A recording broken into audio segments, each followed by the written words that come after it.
Oh, shit. Can you hear us now? Yeah, I got you. Oh, fuck. We were just muted. Oh my God!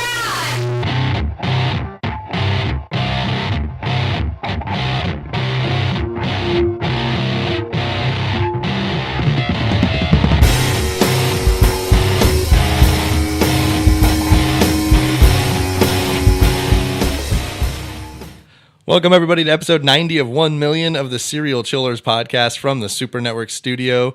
I am normally here with Hella Greg. Normally, when I say that Hella Greg's here, I say that Hella Greg is being chased by government helicopters in his helicopter. And it's all fun and games. But right now, Greg is actually missing. I'm worried.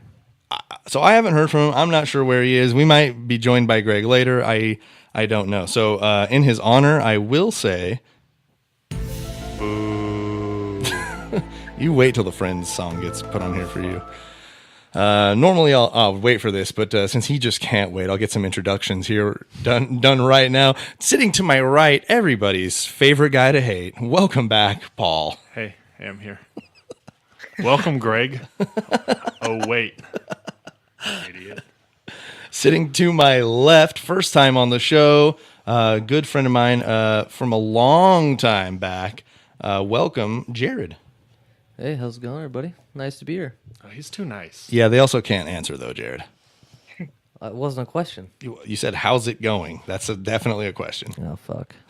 It's my first time. Give me a break. We could roll this back, too. That's the problem, is it's recording. I can show you what you said.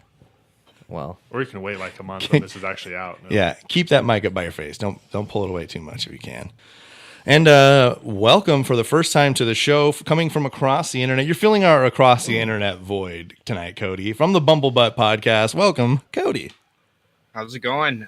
Glad to be here, actually. Big fan of the show. Dude, thank you. In my mind, I have a score I want to break, and I'm hoping to break it. Okay. Can you share that? Well, I thought maybe I could get in the 3,000s, but I don't know if that's a question. There's, I believe, 15 tonight. Oh. So mathematically, you're probably able to do that without me actually doing math. Yeah, you would need 12. Just stab at everything. If you got 250 on them. Yeah. So it's possible. It's possible. You want to tell them where they can find you in the show before we get rolling here, so we don't forget? Oh, yeah. You can just search Bumblebutt Podcast on any of your favorite podcasting platforms. We're Bumblebutt Podcast on Instagram. I believe Twitter and Facebook are just Bumblebutt Pod. I don't really remember. I don't run them. I usually have two co-hosts, but they're dead right now. So you're Perfect. The best of the three. So that's what I agree with Paul's statement, and that's what's happening. You've got two dead co-hosts. I've got one that's missing. We'll confirm him dead by the end of the show if we haven't heard from him. But yeah, welcome, man. Super good to have you. I'm also a fan of your show, so thank you. Good to be here doing the fucking damn thing. Well, you guys can find us in many ways. Facebook is Serial Chillers Podcast. The Facebook group is of the same name. Instagram, same. Twitter, @Chillers Podcast. Fucking Twitter. The email is serialchillerspodcast@gmail.com. You can call or text the show at 1-805-666-2513. You can get merch at serialchillerspodcast.threadless.com. Stickers at serialchillerspodcast.com. Please rate and review on everything. Patreon.com/serialchillerspodcast. If you'd like to give some pennies to the show. You have to give at least 100 pennies. I think that's the minimum amount of pennies that you're allowed to give. Give 103 pennies. If you don't, Paul will find you. Yeah, I'm really good. He can see you from here right now. Yes. Also, don't forget to check out the Super Simpsons show, another great show from the Super Network. Paul doesn't seem to like it. He's more of a Family Guy guy. Family Guy's better. Yeah, that's what you've definitely made your opinion. Having said that, I do download and play every episode. Thank you for the download numbers. Like, I don't listen to it. Not even a little bit. I just let it run though. Yeah, mute it. Perfect. I'm Hey, at least downloads. thanks for the download. I can appreciate that. Okay, so you guys know how the show works. Let me explain it for anybody that doesn't. Each week, I sit down with old friends, new friends, good friends, and bad friends to tell them the story of an infamous serial killer. Throughout the show, you guys can chime in on my story, and if you brought a story of your own that is true crime, dark, creepy, unsolved, or otherwise mysterious, please feel free to share it. Lastly, if you have questions about questions, make sure to ask questions, because I cannot answer questions about questions if you never ask questions. Are there any questions? Why do you look at me? Like I usually have a question. You Hey, almost always do. what's a Wendigo? It is a northeastern regional beast from Native American folklore. And welcome to and let's play the Serial Chillers podcast. Yeah. Bumblebutt did a great podcast on that. Yeah. They eat people. Oh, yeah. I love that the new Pet Cemetery played the Wendigo up a lot more than the original did. Haven't seen either. It's good. Scary. Yeah. Today's killer is, in my opinion, heavy hitter. I think underrated and flying under the radar as far as that goes. Keith Hunter Jesperson. Oh, the Jesperson. Yeah. Oh. Cody, you familiar? Never heard of them. Okay. Keep very looking very at TV good. Like I can see him. Yeah. He's muted his face because he doesn't want you to fucking see him. All right. Smart, because then I could find him. Okay. So, first question, as always. Fuck you, Jared. Now I have to change it. Jared cheated. In what year? Don't fucking hold it up where I can see it. In what year was Keith Jesperson born? How do you even know the first question already? It's the same question every time. It is always the first Well, question. You know, fuck. Okay. Let Jared write down his answer here. All right, Cody, what do you got? I'm gonna go with 1941. You're wrong.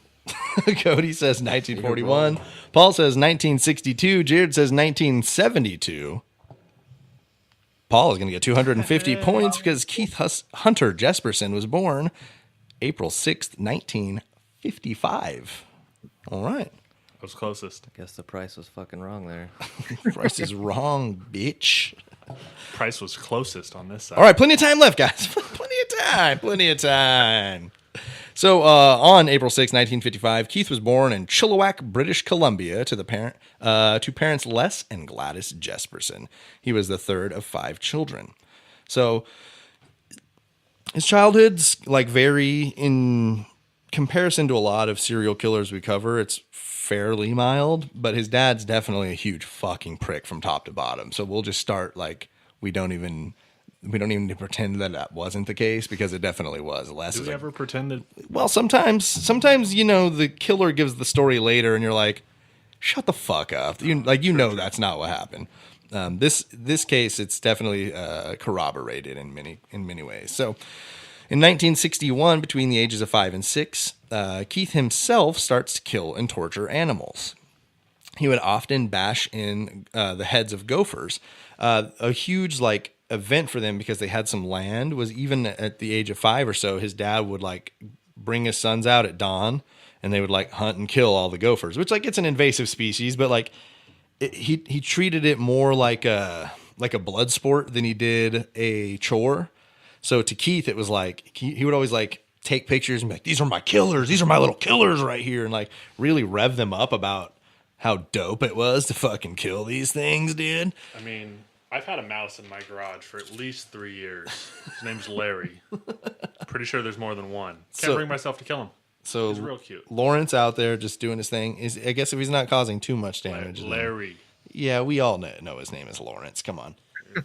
Your name is Lawrence. No, I'm sorry. My full name is Jessolothamu. I know. I didn't choose that. It chose me. Yeah, you're biblical. Yeah.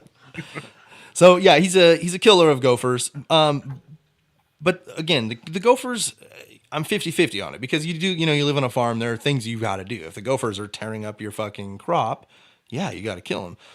However, you don't need to nail crows to a board and throw knives at them. Or he would rip their wings off and then just let them hop away and, figure it out, crow. He also nailed cats and small dogs to a board and stuck them with nails and needles. Ooh, just dogs. Just I to like see. this guy. Yeah. So this is around the ages of 5 to 6, maybe 7. Is that a Canadian dartboard? I believe that's exactly what that is. Google has confirmed it. So I think it's very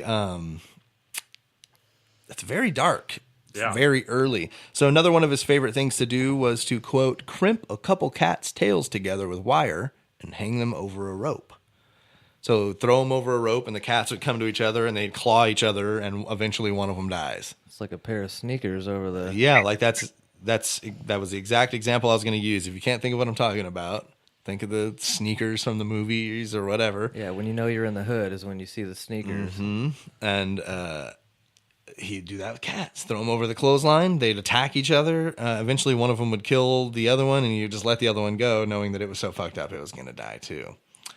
Yeah, his dad once witnessed him throwing kittens against the pavement, and he finish it off by strangling the kitten to death. Then the dad bragged about it to others. About how his son was just a killer. Like, this kid's a fucking killer, man. He's got the attitude. He's got the instincts. Good for Yeah. So I mean, for you. Good for you.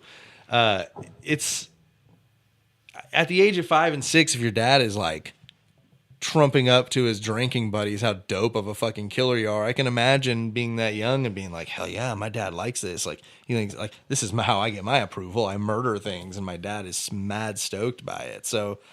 A lot of times it feels like these killers don't really have an opportunity, and unfortunately look, I know a lot of people have gone through rough shit like this and not killed people, and that's kind of always our excuse, right? Like, that's why they're fuck faces, because they're the percentage that But have. how many people started killing animals at the age of 5 or 6 and doing the shit that he was doing? Yeah, not a ton. So it is We can do a Facebook poll. yeah, we'll do a Facebook poll. Write that down. Take a note, Paul. When this episode comes out, we need to do a Facebook poll. Yeah, because I'll still have this card. I will. This table never gets cleaned. Are you fucking kidding me? I just throw away the sugar-free Red Bull cans eventually. Okay, so yeah, this kid is brutal. Like, I mean, I can't imagine strangling anything to death, let alone like a kitten. And this kid's like at 6 years old, I for sure remember once my cat killed a bird, and I cried for hours, bro. I was so bummed out by that shit, seeing like my cat just murder a bird. And I love that cat too, but I was like, you fucking asshole! I didn't even know that bird, dude.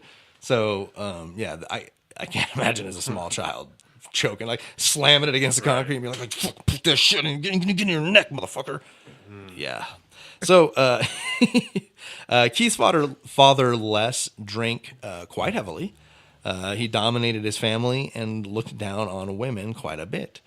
He would put his kids down with sarcasm and, quote, wisecracks, according to Keith.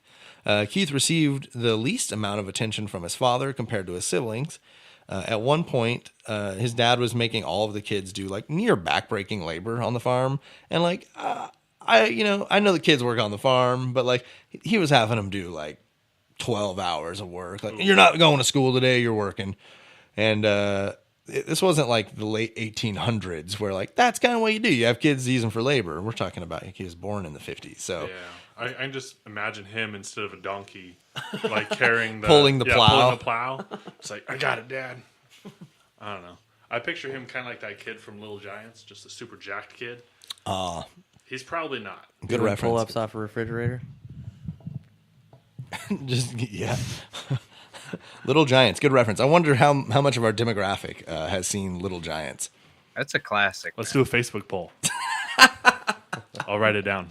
Okay, so his dad was actually a super intelligent and very ingenuitive dude. I guess their farm was on a stream, and he built like this crazy water wheel contraption that also it like ran a well for them, and then it also caught fish, so it pulled fish out of the stream for the family.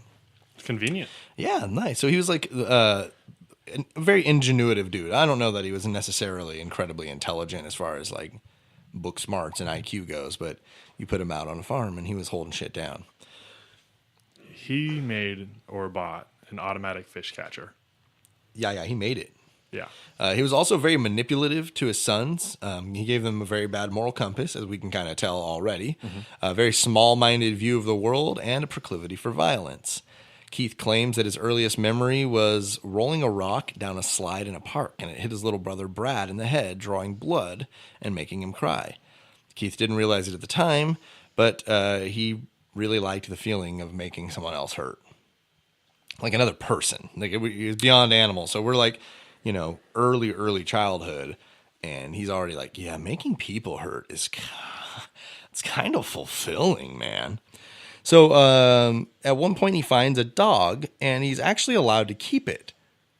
So he actually falls in love with this dog, he claims. He doesn't want to staple this one. He doesn't want to do the Canadian dartboard, as Cody so eloquently plays it. I have to Google what that actually is. What are you going to Google? Canadian dartboard. Oh, okay. I don't know if it's different. Is it actually different? I only know what an Italian necktie is. All right. So, question number 2. Put your fucking phone away. Yeah, I did. Keith gets a dog. His dad lets him keep it. What is the dog's name? Is it A, Duke, B, Rover, C, Champ, or D, Spot? I've never seen you so excited about giving answers.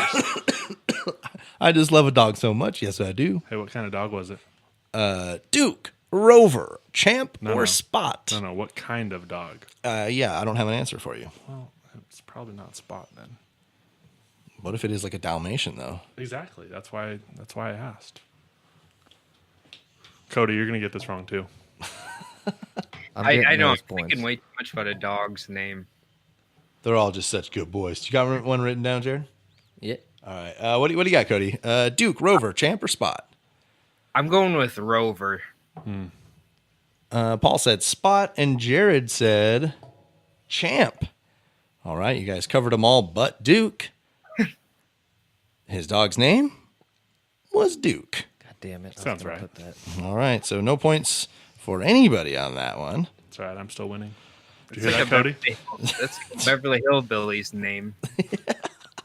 Not a Canadian man's name. Give me a dog's name. So Keith has the dog, and the dog he does a pretty good job of taking care of it. But his dad, although he let him keep it, he's always a fucking dick about it. You know, it's kind of that deal. So Keith's doing a lot of chores, and I think the dog is kind of getting on his dad's nerves. And they're like building this greenhouse, and they're adding an electrical panel to it or something. And Les takes 2 wires and just zaps Keith with them. And it like knocks him to the ground, and he fucking zapped his son. So Keith is like, dude, what the fuck? And he's like, I got you at 12 volts, you know? And Keith's like, look, I'm helping you do the construction. Like, that was 220. You fucking ran 220 through me. And so for like the record, like a wall is 120 and could kill you. Yeah. Like, that's enough. Stick your penny in there. See what happens. Yeah. So Bet you don't do that Yeah, again. official serial killer stance. Don't do that. So he claimed his dad just fucking zapped him with 220, hit him with the wires, and he thinks his dad was trying to kill him because he was just so annoyed with him. His dad's like, "That was a little 12-volt zap. I was just fucking with you, you know." So who knows who is right there? Either way, if my dad hit me with a fucking positive and negative and used me as the ground, I'll punch him in the mouth. I don't give a fuck how old I am. I keep thinking about there's something about Mary. They zap that dog. That part's awesome. They had to bring him back. He's like, bzz, bzz, bzz. I just Target. noticed your shirt. It's from Target. Shroot Farms. Great farm. Yeah, it's good. Local beets. I like the bed and breakfast myself. I have that. So his family is going to move from Canada to Washington. They're moving on up to a trailer park in Washington. Wow. Yeah. So Keith didn't want to move. He had a little routine that he had fallen into, and he felt like it could be much worse if he went somewhere else. He was in school, not a very popular child. So when he moved to Washington, very similar. All of his classmates teased him and called him crude nicknames. In elementary school, Keith was teased for being oversized, and I don't just mean fat. He was always quite tall for his age. Paul, do you know anything about this? I do. As a 6'10" person. 9. Sorry. My apologies. Stop rounding. Sorry, yeah. 6'9" person. Yes. I was 5'9" in 6th grade. I've been big I was a there. lot. Yeah. You were there. Cody, you missed out. I'm sorry. I know. I'm like 5'8", I think. So I have no idea what it's like to be that tall. Yeah, it's cute. But I standing near Paul is fun because you don't go over his shoulders. So yeah, he's a huge dude. He's a big guy. He's not quite Ed Kemper size, but I want to say that he's 6'6" when it's all said and done. So he's very shy. He's very content to be alone. He's not really, he's a wallflower, and nobody's really bringing him in. He's just the giant fucking oaf they make fun of. So Keith at one point in 1964, he's 9 years old and he's walking home from school and a woman drives by, and for apparently no reason, Keith called the lady a bitch. So I guess she had her window down. He's like, bitch. And so the woman had her 16-year-old son in the car, and when she stopped, her son jumped out of the car and punched Keith in the face and kicked him twice with pointy-toed cowboy boots. So he got his goddamn ass kicked by a 16-year-old at 9 because he called his mom a bitch. Anybody else picture like the minivan with the sliding door? He just gets out. Bitch, sliding door. Boof. Back in. I don't know what they were driving. Minivan. Cool.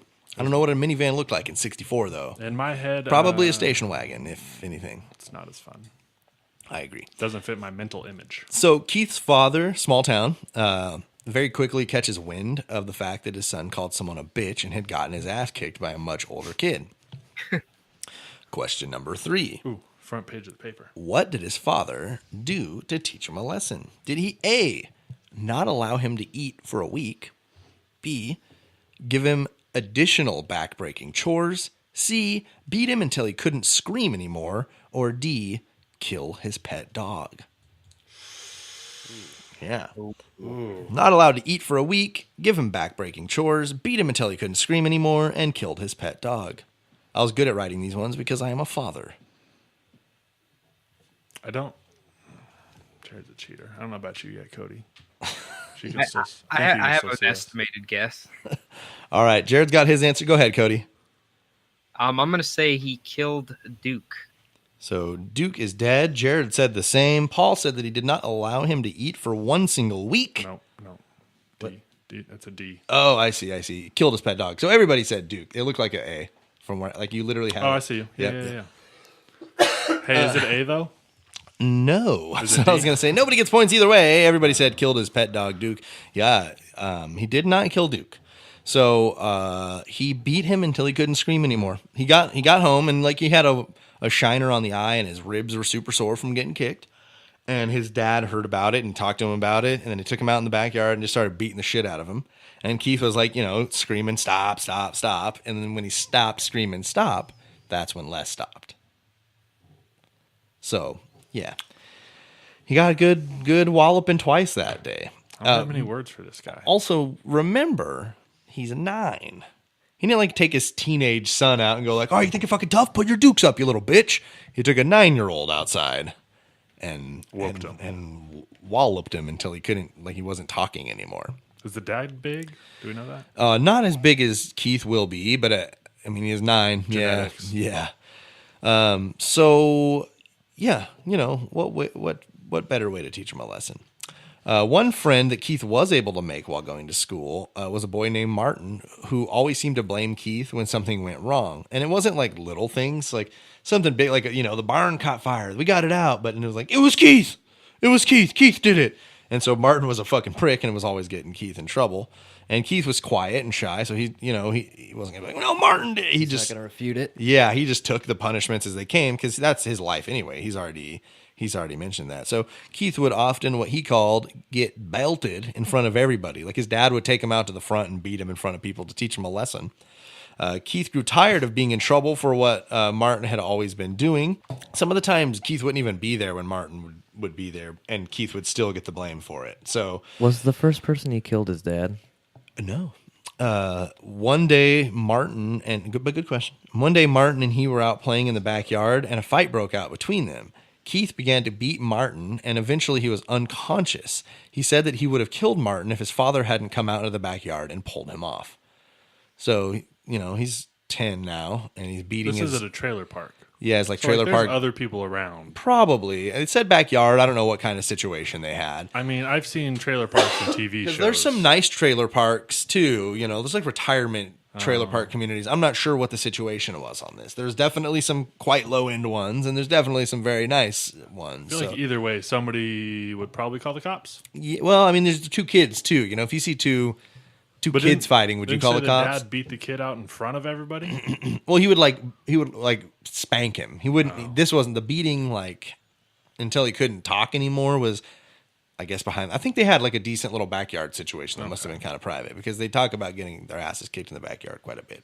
Either way, Maybe don't go in the backyard. Keith beats his friend And his dad saved the friend's life, it sounds like, because Keith said he saw red and he was not going to stop. And the kid was already unconscious.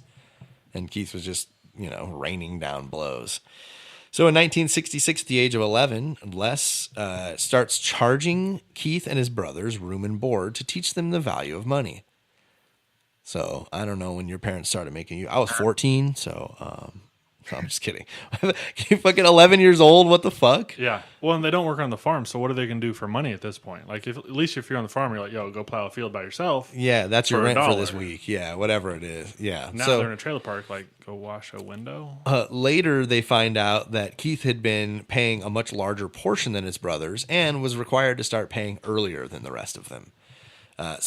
Keith claims that he was always like he was the butt of every joke. He was the pincushion. Like, it was like he and his 4 brothers versus him. Like, it was very, or I think he has one sister, but it was very much like his dad used him as he's the middle kid. He's just, and who knows? Again, a lot of these guys are fucking lying ass pieces of shit. And some of them, just admit to thousands of murders to get packs of cigarettes in the end. So who knows what the real case is, but at around the age of 12, Keith and some of his schoolmates were forced to strip off their clothes by a neighbor who was a dairyman. Bless you. I don't know why that was important, him being a dairyman. But the neighbor... Drink the milk to grow strong. The dairyman would also strip his own clothes off in front of the young men. The neighbor asked the kids to reach out and touch his genitals, but Keith ran out of the house and didn't tell anybody about this until much later. That year for Christmas, Keith's dad gave him a BB gun, and almost immediately he shot a neighbor, not the molesting dairyman, in the genitals. He also shot an overweight neighbor who was bending over to pick raspberries in her yard. This kid had a very different childhood than I did. Yeah, so he literally shot a neighbor in the dick and balls. And then another neighbor was like picking raspberries ass up, and he popped her one in the cheek. Somebody else picture Butters just shooting dicks. Don't shoot him in the wiener. I was going to say he's a good shot at least, I guess. Yeah, that's true. I don't know if that's a good thing for anybody, but Well, it's after the Canadian dartboard at least. Yeah. He's had a lot of practice. Paul's going to get that Google trending. Hashtag Canadian dartboard. Get it going, Twitter. We check our Twitter every 72 days or so. I'm like, look at that, 9 notifications. I think I have a Twitter. We're popular. So, yeah, so he's got a BB gun now. He's armed now, boys. What do you think of that? Later in the summer, another boy that Keith knew was at the lake at the same time swimming with Keith.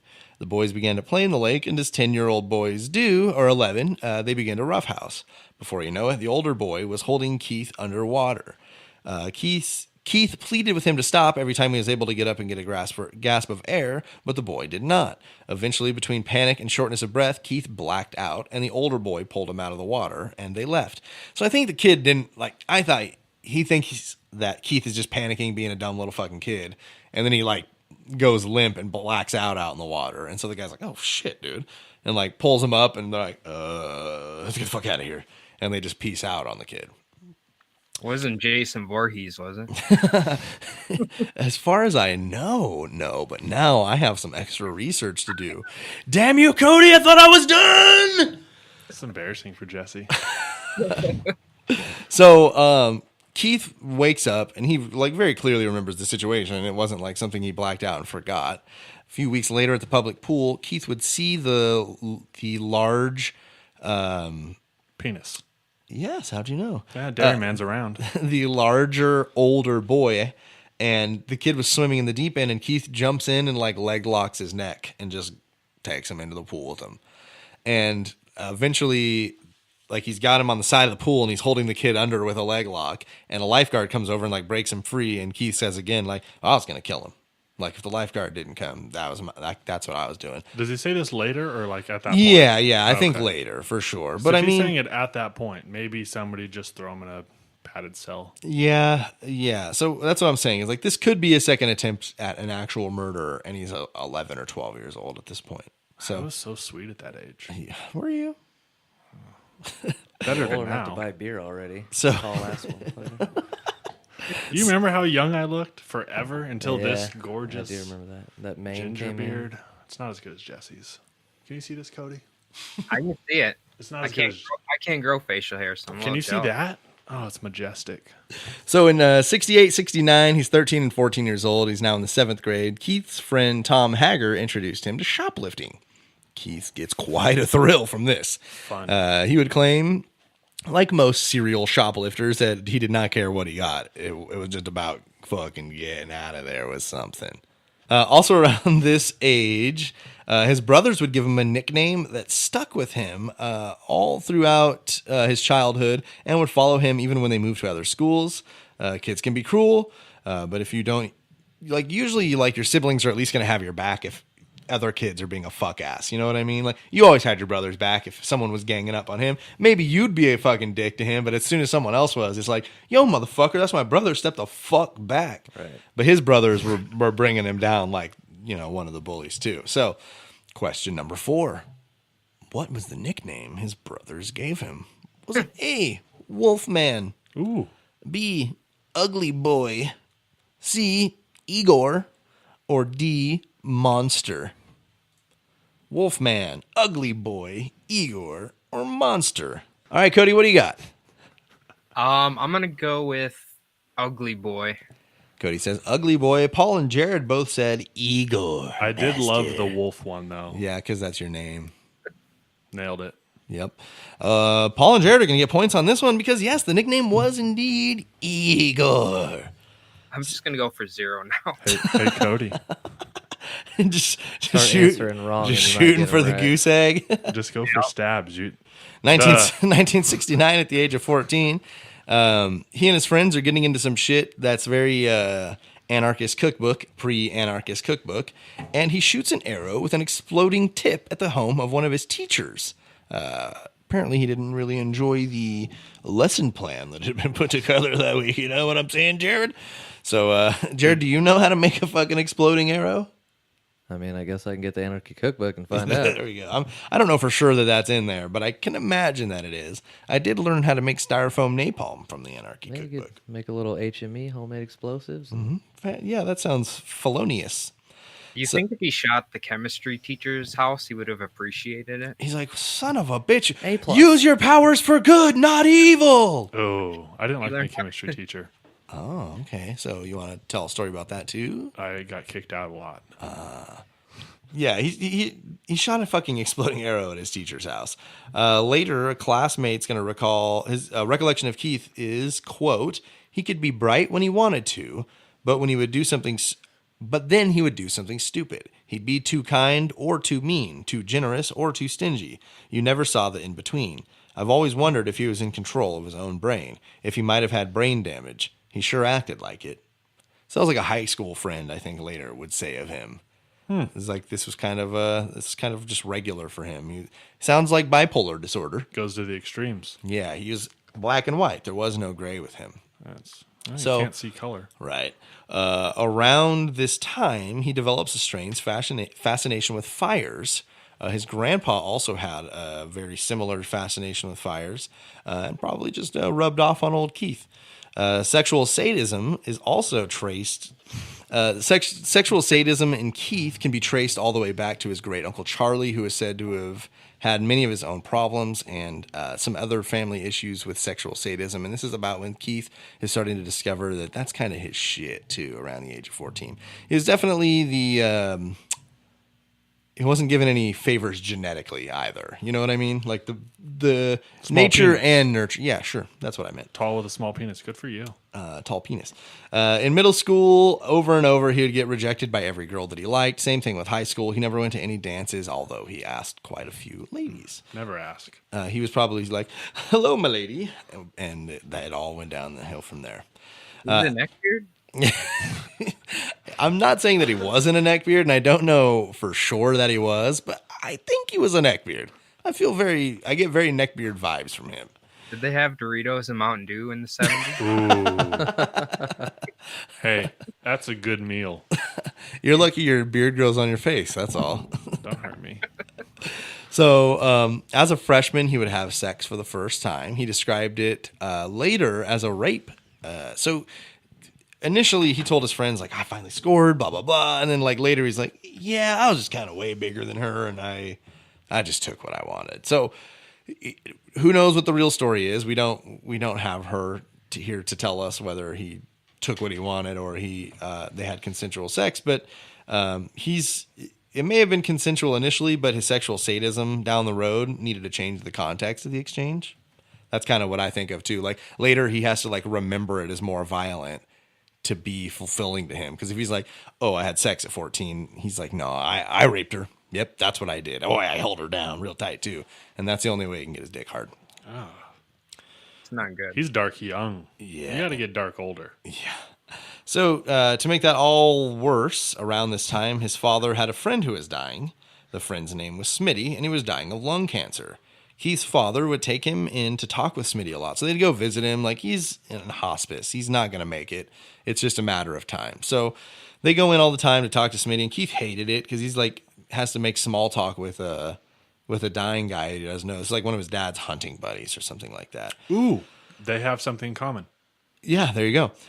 Keith claims after this that he's never going to fear a dead body again because the last couple times they went in, Les refused to stay in the room. He would leave Keith saying, like, a man shouldn't have to die alone. Stay in here and talk to Smitty. So Keith had to stay in there the last few times. And one of the times while Keith was there, Smitty passed away. And Keith later would say, like, from that moment on, I was never afraid of a dead body again. Going along with this, they would put interviews in a lot of the different documentaries where he's talking about how after he would kill people, he would talk to the bodies like they were still alive. Like there was one instance where he killed the woman. He went inside and got 2 meals from McDonald's, sat hers down in front of her, and she was like in the seat of his car. Ooh. And he told her, like, see, if you hadn't pissed me off so much, you could have just eaten right now. And he's like, so then I ate my meal and I ate hers too. Oh, at least he ate hers too. Well, yeah, I was worried about that. What was that, Cody? Did he say what he ordered? No, Right. shit. He seems like a fucking fillet of fish kind of guy, though. Ooh. So, Smitty dies. Keith does not fear dead bodies. He's buying McDonald's meals for fucking victims of his. So, at this time, he also starts experimenting with pipe bombs and cannons. So here's the deal, TM. Jerry, you were here for a lot of this. This is why I'm glad you're here, because I wrote this outline before you were going to be here. But like, as young men, we definitely fucked with, I would say, minor explosive, like Piccolo Pete alterations and like moving that powder into like a small jar or something. Right. We never stepped up to anything like a pipe bomb, even. Like, but. So we weren't trying to kill ourselves. Right. We were just trying to blow some shit up. Right. For me, it's like, how about you, Cody? As a kid, you blow some shit up? Yeah. Yeah. See, so We're for on a farm, so okay, yeah. See, Ooh, did you ever do the cow with the tail and the? no, they wouldn't let you get close to them. yeah. See, Oh. You got to be friendlier to them and then fuck them over. I spent some formative years, not necessarily on a farm. It was like an X farm. Like we had some land, and it was the same thing. Like we would like be messing with fire in the old dried up barn. Like you weren't thinking about that shit. You were just like, Ooh. I need to. Yeah, I know, dude. It was dumb. We didn't ever did anything because I was dope with it, dude. But I'm just saying that it's tough for me to see, oh, hey, this kid played with explosives, and me be like, oh, serial killer. So I'm going to Casey this a little bit and defend him in a way. Smart. Because I feel like... but go ahead. He killed a dog. So He has already previously killed a dog. I'm just saying that although seems to be a prominent thing and everybody's reporting of this story, I think this is a lot less serious than people would think. I think we just had at least 3 of 4 of us. And did you ever blow some shit up? I mean, I like Not- blowing shit not up. really. Who doesn't like blowing shit up? I mean, more late. I was a really good kid. Yeah. And, I remember. And then I Fucking moved square. out Yeah. and did some shit.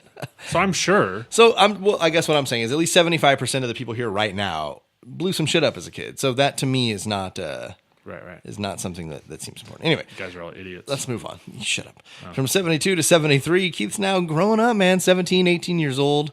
He had grown to great height and size, but he was never much into sports. However, he did compete in one. Question number 6. This one is stab only for 500 points if you can get it. What sport did Keith Jesperson play in high school? What was he part of? What was a one sport? Basketball. How about you, Cody? What's up? What do you think you did? I'm gonna do wrestling.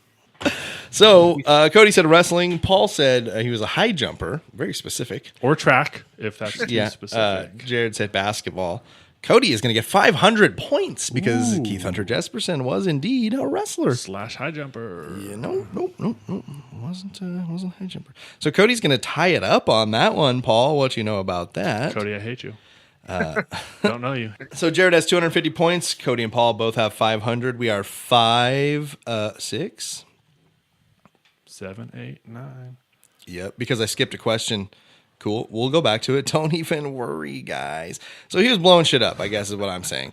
And then he did some wrestling. Here's the question I missed. In 1971, at the age of 17, Keith's lifelong companion and some say only friend, Duke, passes away. Question number 5. How did poor old Duke meet his demise? You can stab on this one if you like. Seems like you've already written something, Paul. No, I'm not stabbing. I like to stab for myself. Okay.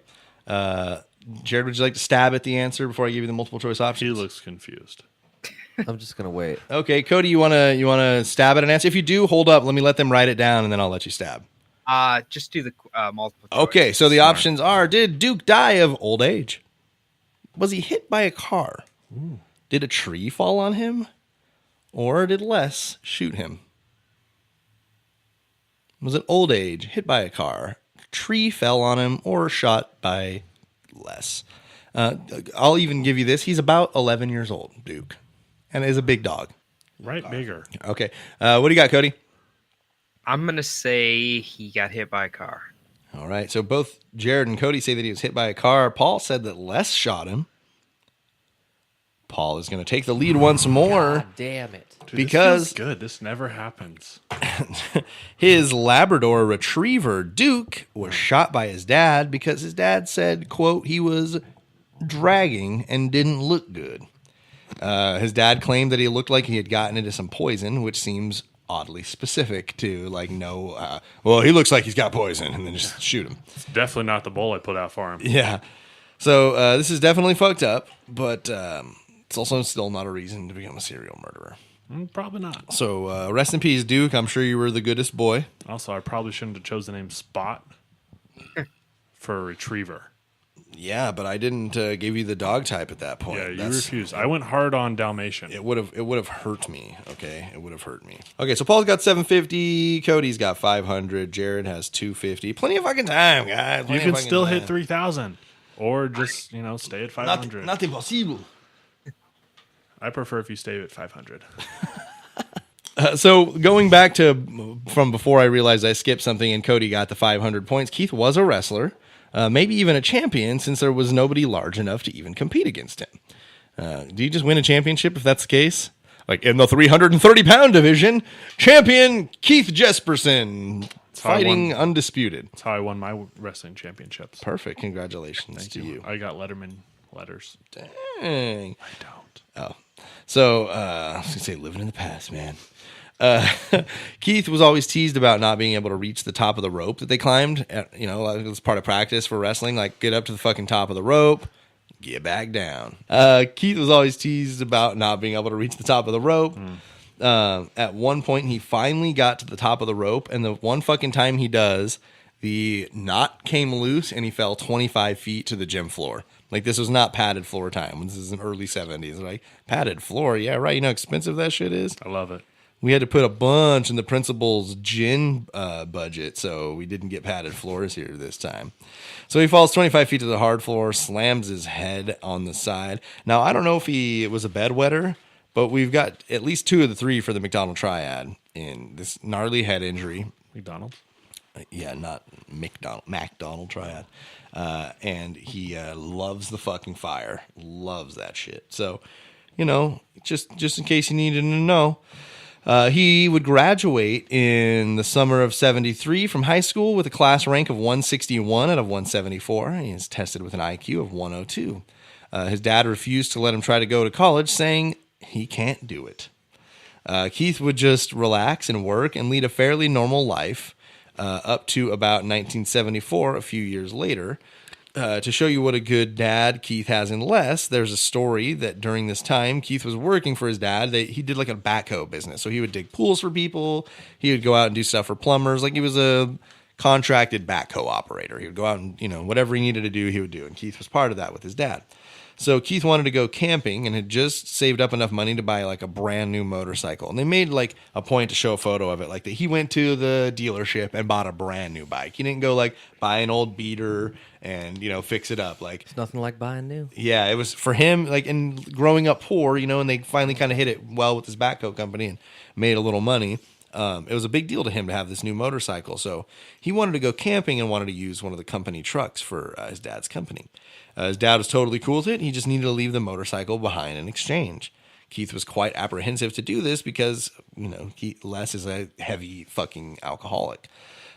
Keith assumed that Les would probably just get on the bike, drink, and drive.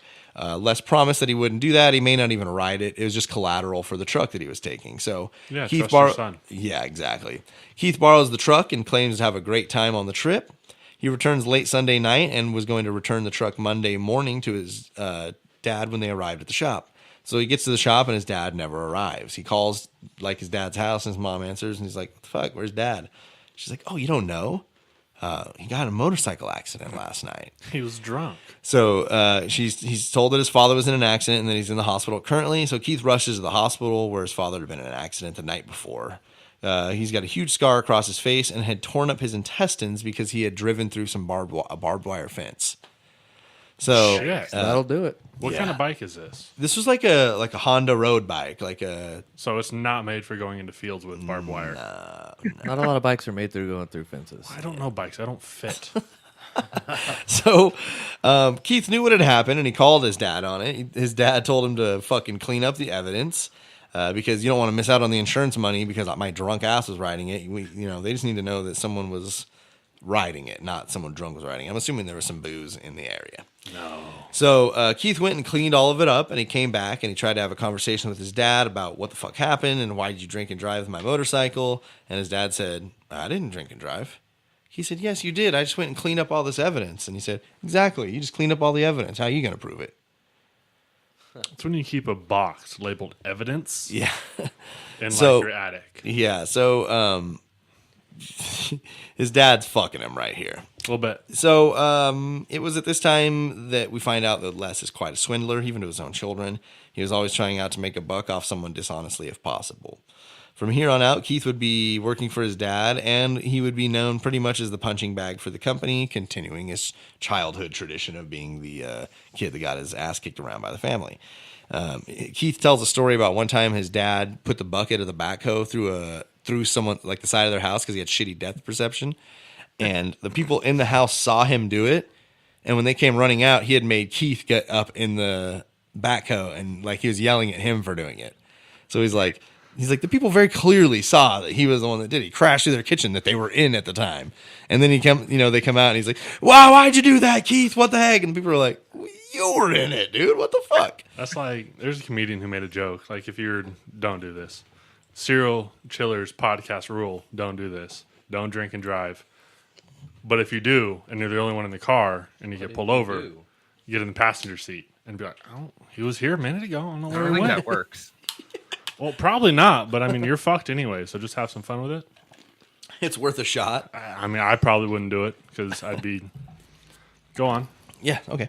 So in 1985, Keith's mom Gladys passes away. Keith showed pretty much no sign of sadness or remorse for this. I think this is kind of what we're going to learn about Keith, and not a lot of feelings coming from this guy. He's probably excited to see the body. Maybe you're right. So I think around this point, he's pretty numb to life. In 1986, he's 31 years old. He's going to get married to a woman named Rose, who initially turned him down multiple times. Rose pretty much said, like, she eventually went out with him because she was, like, so sick of him asking. Like, fuck, yeah, all right. But then when she met him, he was actually kind of nice. So together they're going to have 3 children. One of the children's name is Melissa Moore Jesperson, who will later do a lot of work to try to mend families affected by serial killers, including victims of her own father. She wrote a book called Shattered Silence, the untold story of a serial killer's daughter, and she was also involved in the 12-part podcast series, which is called what the eventual nickname of Jesperson will be. Question number 7. What was that nickname? If you want to stab at it, you can, Paul. No, my last stab wouldn't have gone. All right. So the multiple choice options are the Grim Sleeper, the Cross Country Killer, the Hammer Man, or the Happy Face Killer. Grim Sleeper, Cross Country Killer, the Hammer Man, or the Happy Face Killer. Where did most of his killings take place? Shut your mouth. Yeah, that's not a question I can answer for you. I'm sorry. How am I supposed to know without a little They backstory? were cross country. Well, you don't win anything. That's false. And the idea is usually the questions are before the answers. So, Grim Sleeper, Cross Country Killer, the Hammer Man, or the Happy Face Killer. This isn't Jeopardy where they give you the answer and you have to give the question. All right, so what do you say? What do you say, Jared? I don't know what they are. The Grim Sleeper, the Cross Country Killer, the Hammer Man, or the Happy Face Killer? I'm going to go with the Happy Face Killer. What do you think, Cody? I actually think I know this guy now. I think it's the Happy Face Killer. All right, cut off his link. Okay, so Happy Face Killer from Jared and Cody. Paul said the Grim Sleeper. What I did here was I used all real serial killer nicknames just so I didn't have to make any up. Someone was really named the Grim Sleeper. Yep. That's why I chose him. Yep. And that's the wrong answer. Toast. It is the Happy Face Killer. I thought that was from Criminal Minds. God, you suck at this. So I'm not good. Cody, the Hammer what's that? Who's the Hammer Man? I'll find the link and tell you. I can't remember. It reminded me of the episode that literally just Harvey posted, Carrigan. where he just killed everyone with a hammer. I was like, Yeah. that seems too soon. Yeah, I can't remember exactly, but I want to say he was a UK or Scottish killer, the Hammer Man. It's not Tim the Toolman Taylor. He was a family man He had with secrets, I a know it. real creepy neighbor. Has secrets. You have secrets, and I'll find them. That's why he's not showing you. Smart. And that's why you can't find him. We'll see. Okay, so the Happy Face Killer. Keith at this point has taken a job that keeps him away from home a decent amount. Cut to really quick question number 8. Oh my god, so fast. What job did he take? Do you want to stab, Paul? No, I never want to snap. All right, Cody, you want to stab? Yes. Okay, so I'm going to let these guys write down their answer. he knows I'll let who it you is stab. now. He's got it. Oh, wait, you guys aren't going to be able to write it down. Let me think of how we can do this. We're gonna have to trust Cody. No, let me think how we can Oh, do this. good. I don't want to trust him. Actually, let's hear your stab, Cody. A semi-truck driver. Okay. Was not he bad. a traveling salesman, a truck driver? Oh fuck. Did he join the military? Or did he work graveyard at a recycling plant? Do you guys trust Cody's answer? Or do you think something else happened? Okay, so Cody's got 750, Paul's got 750, Jared's got 500. Fuck. Okay, so Jared, what'd you say? You gonna go with truck driver too? Yeah. Okay, Cody, they believe you.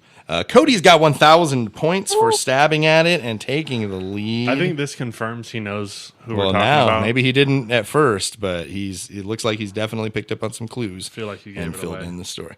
That's what happened. What was I supposed to keep it a secret from him? Yeah, forever. Okay, so congratulations, Cody takes the lead. He's now got 1,500 points, halfway to his goal. Paul with 1,000, and Jared still with 750. So hey. 1750. Actually, you're more than halfway to your goal. Cody's got 1750. Let me get a Cody. thing here. Paul's Cody, I need you to fail better. got 1,000. Jared's got 750. So we were going to take a break here and do a Hella Greg story. Let's take... Cody, you want to take like 10-minute break? I'm going to try to get a hold of Greg.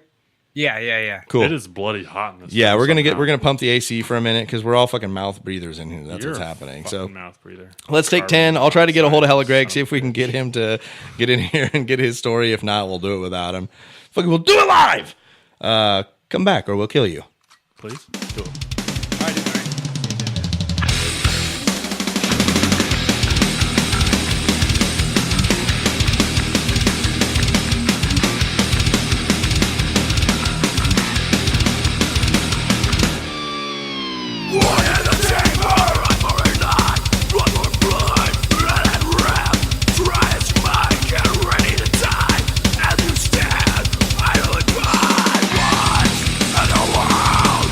Try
All right, welcome back, everybody, to episode 90 of the Serial Chillers podcast. We're not wasting time here at all. Are you guys busy? So here's great news, everybody. Shit, we're doing a podcast? Great news, everyone. I know we were all very worried. I told everybody that normally when Greg is gone, he's being chased by government helicopters in his helicopter. But this time, I truly had no idea where he was. We were worried. You were considered dead. Welcome, Sleepyhead, Hella Greg. Only dead on the inside. That's it? You're dead on the inside. Hey, coincidentally, so is our killer. Here I am, husk of a person. How are Yeah. you? Well, hey, man. You didn't ask him how he was. You actually didn't know this. I was gonna give you the first half of the show off tonight anyway. That's cool. So I didn't just- know that. I read the outline where you wrote that in. Okay, perfect. So you took advantage of it. All right. Yeah, I just thought I'd go ahead and show you that I read the outline by not showing up for the first half of this show. Seems like a lie to me. So welcome to the second half, Greg. You've brought us a story, and I think it starts on top with a question. Take it away, my dude. Thanks. I'm gonna tell you, this is about a chrononaut. His name is John Titor. Is that a chronic astronaut? No. Paul's got his hand up. I don't know if you want to field a question I already. was going for the ultimate high five. No, not yet. Oh. I want to know what you think a chrononaut is. Make sure we have the same definition. I know what a chrononaut is, but why don't you say it so we can all be on the same page? It's time traveler. Yeah. Oh, that's right. Yeah. That's rare. Yeah, it's time traveler. Totes. So his name is John Titor, and what year did he claim to be from? Closest to the answer gets 250 points, 1,000 if you nail it. Okay, let you guys write it down. Jared, write your answer down. Use more cards in this. I'm losing your answers.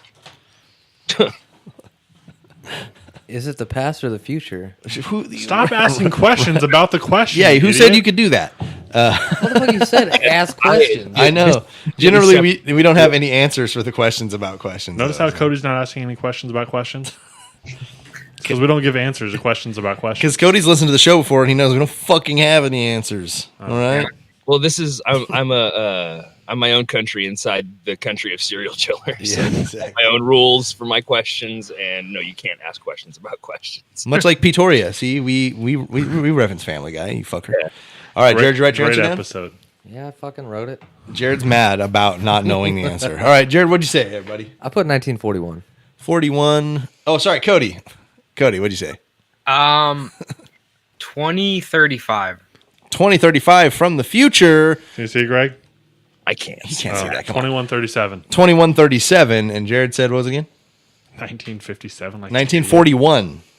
41. I like where Jared's head's at, but Cody's definitely scoring points. I almost fucking nailed it. Yeah. Cody, dude. Dang. Yeah. Where did he claim to be I from? feel like I've heard of this guy before. Maybe. Yeah, Stop! Really? Yeah. He's been pretty popular on the internet for. Cody, do less online. What? Do less online. You know so many Like, things. not giving it up. Yeah, he's from 2036. That was close. Whoa. Damn, you really Yeah, when he was all 2030, I was like, no. And then he said, "God," and I was like, haha. Hopefully I didn't actually move. Wow. Give my hand away. Terrible poker player. Okay, so let's what? Put the mic in your face.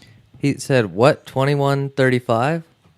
I said 2137. And Cody said 2035. The answer is 2036. So he was 1 year away. I was 101 years away. Hence, Cody gets points. Even though I just wasn't I listening. disagree. But I like where your head was at with the 1940s answer because they were into some weird shit back then. So Yeah, that's why you put it. I can't math, so. Math is hard. Okay. All right, Yeah, Greg, take it away. His name was John Titor. He first appeared on Post to Post, the Art Bell Coast to Coast AM forum. It was January 7th, 2001. He claimed he was looking for an IBM 5100 computer from the year 1975. And that they sent him because his grandfather allegedly worked on it. He described his time machine in detail and later provided photographs. Oh, I'm sorry. He described his time machine in detail and then later posted photos of the manual of the machine itself and then pictures of the time machine. Damn, so we're not even that far away from having them, dude. Cool. He's born now. Oh, shit. Nice. Yeah. Like, see, hold on. So he posted a quote, or one of the quotes from him says, "My quote unquote time machine is a stationary mass temporal displacement unit manufactured by General Electric. The unit is powered by two topspin dual positive singularities that produce a standard offset Tipler sinusoid." Oh, okay. I'm I don't know following. what the fuck any of Got that one means. of those. Did you get that, Cody? Seem to know a lot. I know why I don't buy GE products. We're funding time travel? I was going to say, we need to buy some GE stock now. Yeah, that actually sounds pretty cool. I could be on board with that. It doesn't seem like it's for nefarious purposes. I mean, like his whole deal was that he was like here to save the world. I don't give a shit what it's for. If he's using a time machine made by GE, that stock's shooting up. Yeah, that is pretty cool. I just bought 200 shares. What app did you use? Like just now. Stash. Rookie. So he mentioned he traveled backwards 61 years to retrieve that shit. I just thought it was weird that he had time in quotes in his actual message. Time was in quotes when he said, "My time machine is a stationary mass temporal displacement unit." But he mentioned he traveled backwards 61 years to retrieve that shit. Allegedly, it was vital in the future. Like, you know, that they asked why he would stop in 2001. And he said that he stopped in 2000 for personal reasons. He talked to his grandfather in 75 while he was working on this thing, and he went back in time to retrieve this. And he stopped in 2000 because he told his grandfather he would. And so he said he was here for personal reasons, and his best window to leave and to jump forward again is in 2001. So he had to wait until it rolled around.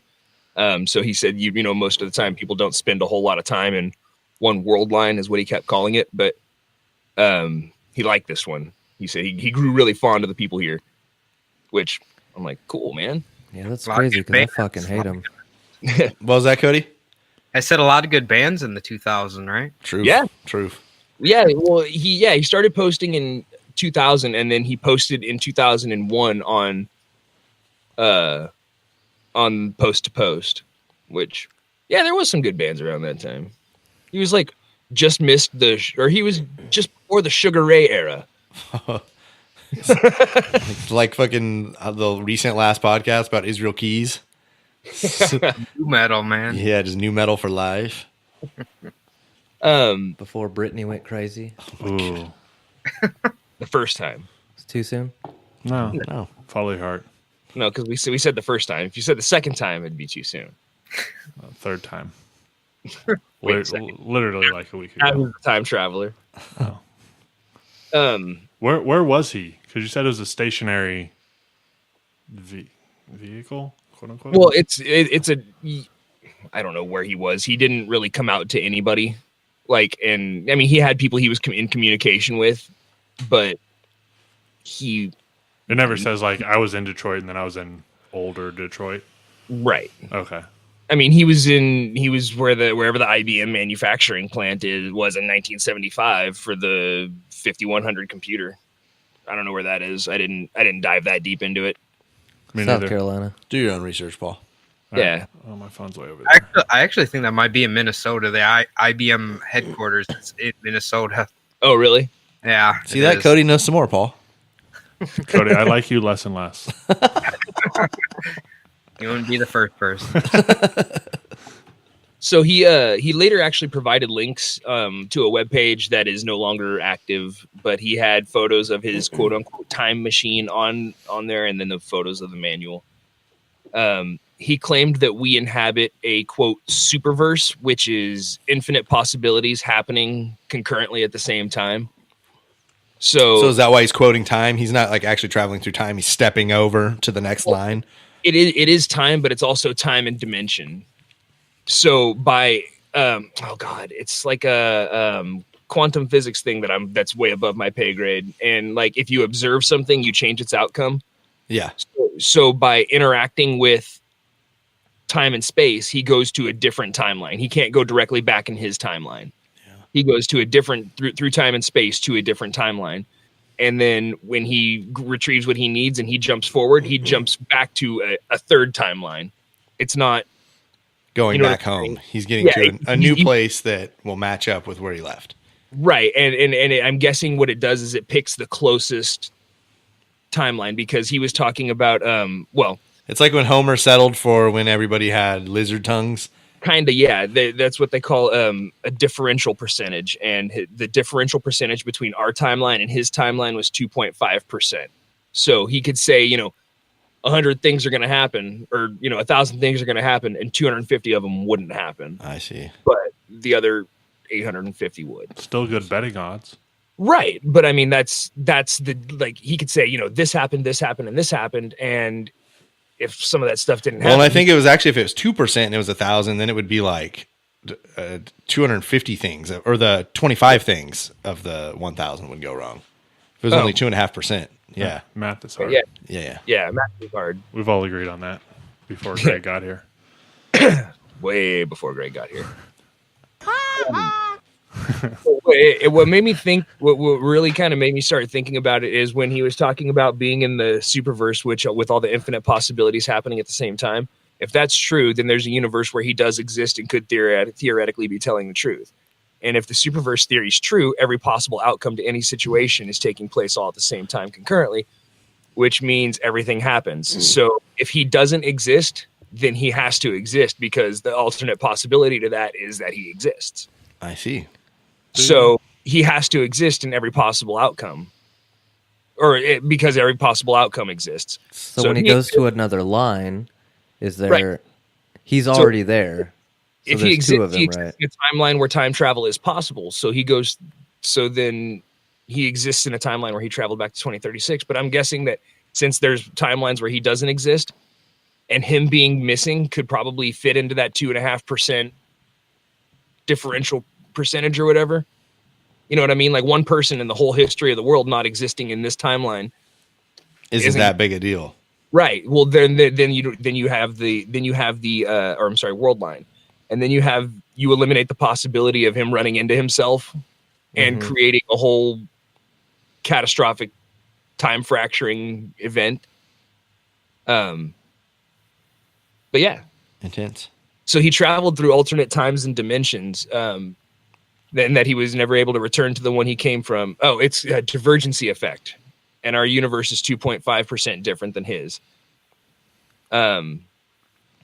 He said he was a historian who specialized in the 20th century and that his academic studies were funded by the government. And he also claimed that time travel was invented by the government, and it was like public knowledge that people have this. Everything's invented by the government. Right. Well, yeah, because it's part of the military industrial complex where to be the top, to be the best, to remain up here, we have to constantly think of stuff that other countries they could do and be ready do it for first. it. Yeah, do it first and be ready for it, because the only way to be ready for it is to have it and see what happens. Right. So his story is kind of strange, but it's not super far-fetched. It's actually a little too familiar. He had to go get some of the specific coding from the IBM 5100 computer, because that was back when the code was still on the little card. Yeah. He had to go get some of that specific coding. You'd probably be asking, Greg, why do they need that in the future? Couldn't they recreate it? And I would respond with, NASA did it one time.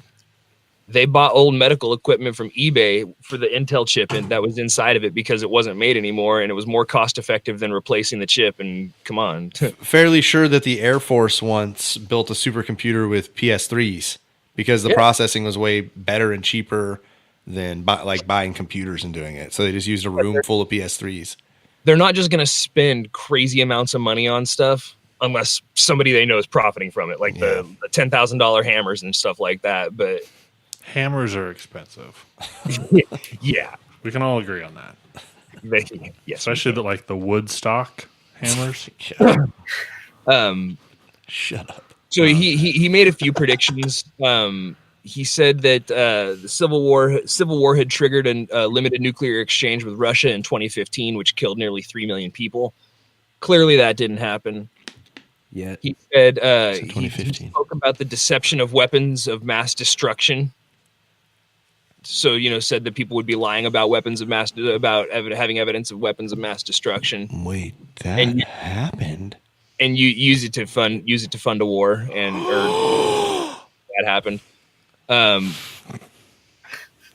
of the actually really cool things is that he made the prediction, or mentioned that he had to go back to get the IBM 5100 computer, which had a secret function that was only revealed in August of 2004. So 3 years after this happened. Okay, I'm curious. So he knew about the secret function before the secret function was revealed. Wait. I guess, but I think that's kind of cool. Does Cody know what the secret function is? Well, if I knew, it wouldn't be a secret. You seem to know a lot, Cody. No, this is no joke. You know where I heard about this guy before? From my tattoo artist like 2 months ago. Oh, He really? was telling me why I was getting tattooed. Yeah. Yeah, it's fucking cool. It's a cool story. It's just, What's this dude's name again? John Titor. tour. Titor. This reminds me of the movie The One with Jet Li way back when. Like he would travel to different multiverses and stuff. It was very similar to his, but different decisions. But there was a certain number. I want to say it was 16. I don't know. I think basically, he had to kill 50 of themselves. Yeah, I don't remember the number. There was a number. Okay. And then every time you killed yourself, you became stronger. Oh, I've seen this documentary before. Yeah, on Jet Li. Right? I think that he's a talking documentary? about John Titor. Yeah, it was a documentary. Really real. Was it? All right, go ahead, Greg. Some of his other ones the thing about the computer, I thought that was kind of cool. Either he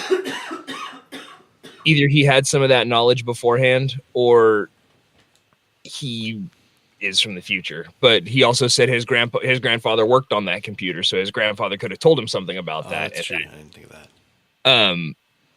But I just thought that was cool. And the reason that they said the reason that he picked that one, that specific model of computer, instead of some of the other ones that use some of the same coding, was because that was a portable model and he was a one man mission. I see. Yeah, and then he had his final goodbye. When it did come time for him to leave, he made a nice long post, and I have the post here in full, and I like it. It has a good message. So if you'll allow me, I'm going to read it for you. I'm going to have a drink first. It sounds like it's going to get intense. It's not intense. It's just, I just thought it was really nice. He said, I will be leaving this world line shortly, and this will be my final post. There are only a handful of people who know exactly when and where I'll be leaving, and I'm sure they'll let you know when I'm gone. In the last few days, I've found your choice of topics quite interesting. From the objective viewpoint, I think it collectively answers one of your own questions. If time travel is real, where are all the time travelers? In the past, I've stated that, quite frankly, you all scared the hell out of me, and I'm sure other temporal drivers feel the same. But now I have expanded the explanation with 2 examples. A while ago on one of the posts, I related an experience I had with my parents where we were driving down the highway. Every now and then we would pass someone who was in obvious distress with their vehicle. I was amazed that so many people could pass them by without stopping for help. Their explanation was fear. The risk of helping someone was too great, and with today's technology, they probably had a cell phone anyway. If they didn't, the walk to the gas station would be good for them and teach them a lesson for running out of gas. And the other example is the plight of the homeless. When you pass the individuals on the street, and I see the way people selectively choose an alternate path to avoid them. These 2 examples best define why time travelers do not show themselves. In trying to help you, we put ourselves at great risk, and there's really no point to it. We know the nature of time dictates that traveling between the quote-unquote exact world line is impossible. Therefore, the only result we will see were the ones that we stay to see. Since world line outcomes and events are infinite, we have better things to do. When I arrive in the quote new 1998 world line I'm on my way home to, I could easily start all of this again and continue to go through all the same conversations with all of the same people. However, I already know you won't pay any attention or believe me because we've already been through this in this world line. Besides, I think the walk to the gas station will do you some good. Ah, Hold on. Came full circle. Fucking burned them, dude. Totes. A little condescending, I think. Right. He's about to leave this world line. He doesn't have to see any of these people again. My parting thought revolves around something JC has been harping on since day one. I do not have a secret agenda, but I have been paying a great deal of attention to your world line. My interaction with you was not a direct mission parameter, but it was a secondary mission protocol based on standing orders given to all temporal drivers. That secondary objective is to basically gather as much information about a world line based on a set of observable variables when we first arrive. Your world line met those conditions. What amazes me is that no one here wonders why Y2K didn't affect them at all. Bring a gas can with you when your car dies on the side of the road. Farewell. You fucking one more poke at the end there. Right, but I think, a lot of his messages were warnings. A lot of the things that he said were like, hey, look, the reason that I had to come back and do this is because You guys are the fuck world has gone asses. to shit.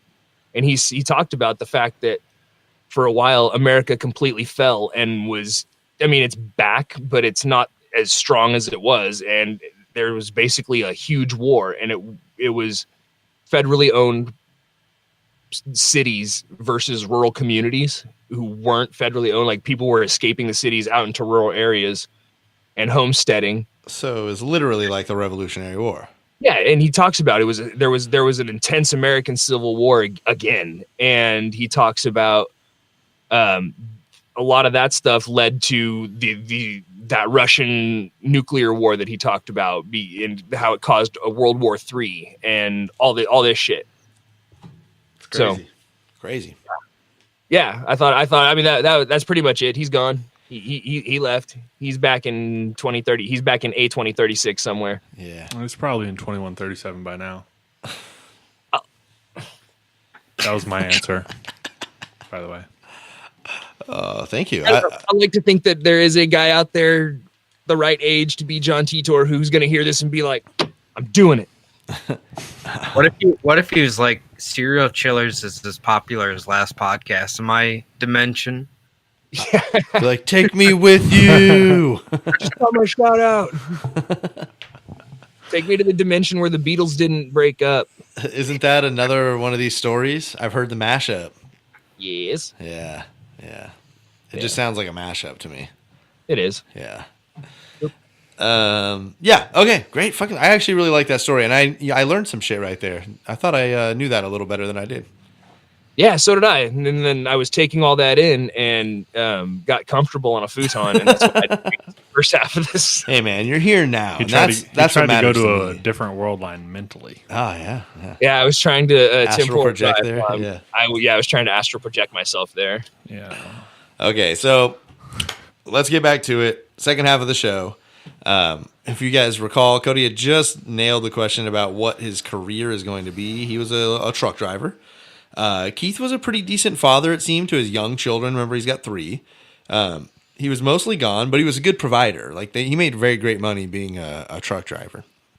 His daughter, Melissa, the one we talked about earlier, remembers that they would know when he was coming because they could hear the big rig like rumbling down the street like long before you'd ever see it. Like that truck came down and like when Dad was coming home, you knew it. Rose, Keith's wife, claimed that Keith was on the road. She would constantly receive calls to the house almost exclusively from women. One such phone call came when Rose asked who it was. The woman on the other end of the line said that it was Keith's girlfriend. So not very sneaky. Obviously rubbed his wife Rose the wrong way. The next time Keith arrived home, she confronted him about this. Rose said that Keith essentially acted as if she should have already known about it and that they've been married at this point for 13 years and she still hadn't figured it out. Like, what's your deal? What a savage move to give to give your mistress your home phone number when you're not even home. Yeah. Well, and then when your wife's like, dude, what the fuck? You're like, you didn't know? That's what I said. What the fuck? Maybe if you rubbed me the wrong way more often, I wouldn't do that. So penis joke, guys. Yep, that's what it was. Nailed it. Love that. So at this point, she's pretty shocked and she doesn't know exactly what to do. So he's still out on the road, but at one point in 1990, about 2 months after her confronting him, Keith files for divorce from Rose. So he didn't wait for her to put it in. He's like, you know what? Yeah, fuck this. Citing irreconcilable differences. Yeah. He's like, you're so dumb. You didn't know I was cheating for 13 years? I can't be with you. So on January 23rd, 1990, the first known victim of Keith Jesperson is going to become his first victim. Her name was Tanya Bennett. It was near Portland, Oregon. He introduced himself at a bar to Bennett and invited her to the house that he was renting. Tanya Bennett was known as a free spirit who was into casual drug use and was said to be always trying to hustle drinks out of people. So she just like kind of hit on guys to get the free drinks. It was kind of her thing. She was a little bit slow. She was considered, quote, mentally retarded due to oxygen loss at birth. So she was obviously very high functioning. She was out and, you know, like she was on her own at this time, but she definitely was much slower than you would anticipate. I like the way they spell Tanya too. Yeah, Taunja. They spelled it wrong, guys. Tanya. Kind of like spelling a wolf with an E. You settle your fucking beef somewhere else. I do on Facebook. He doesn't like Dick Wolf, I can tell. Dick Wolf's a real asshole. I listened to that episode because I got a text like, hey, they're calling you Dick Wolf. And I was like, what the fuck is that? Come on, every episode of... Dun, dun. Yeah, I don't watch that show. Okay, so, yeah, he takes Tanya back to his rental home with the idea that they would have sex. Like, well, you know, why else do you bring someone home from the bar? So you don't do it to, like, you know, To just kill 'em? Netflix. Cuddle. You want to see my comic book collection? You turn the page, you wash your hands.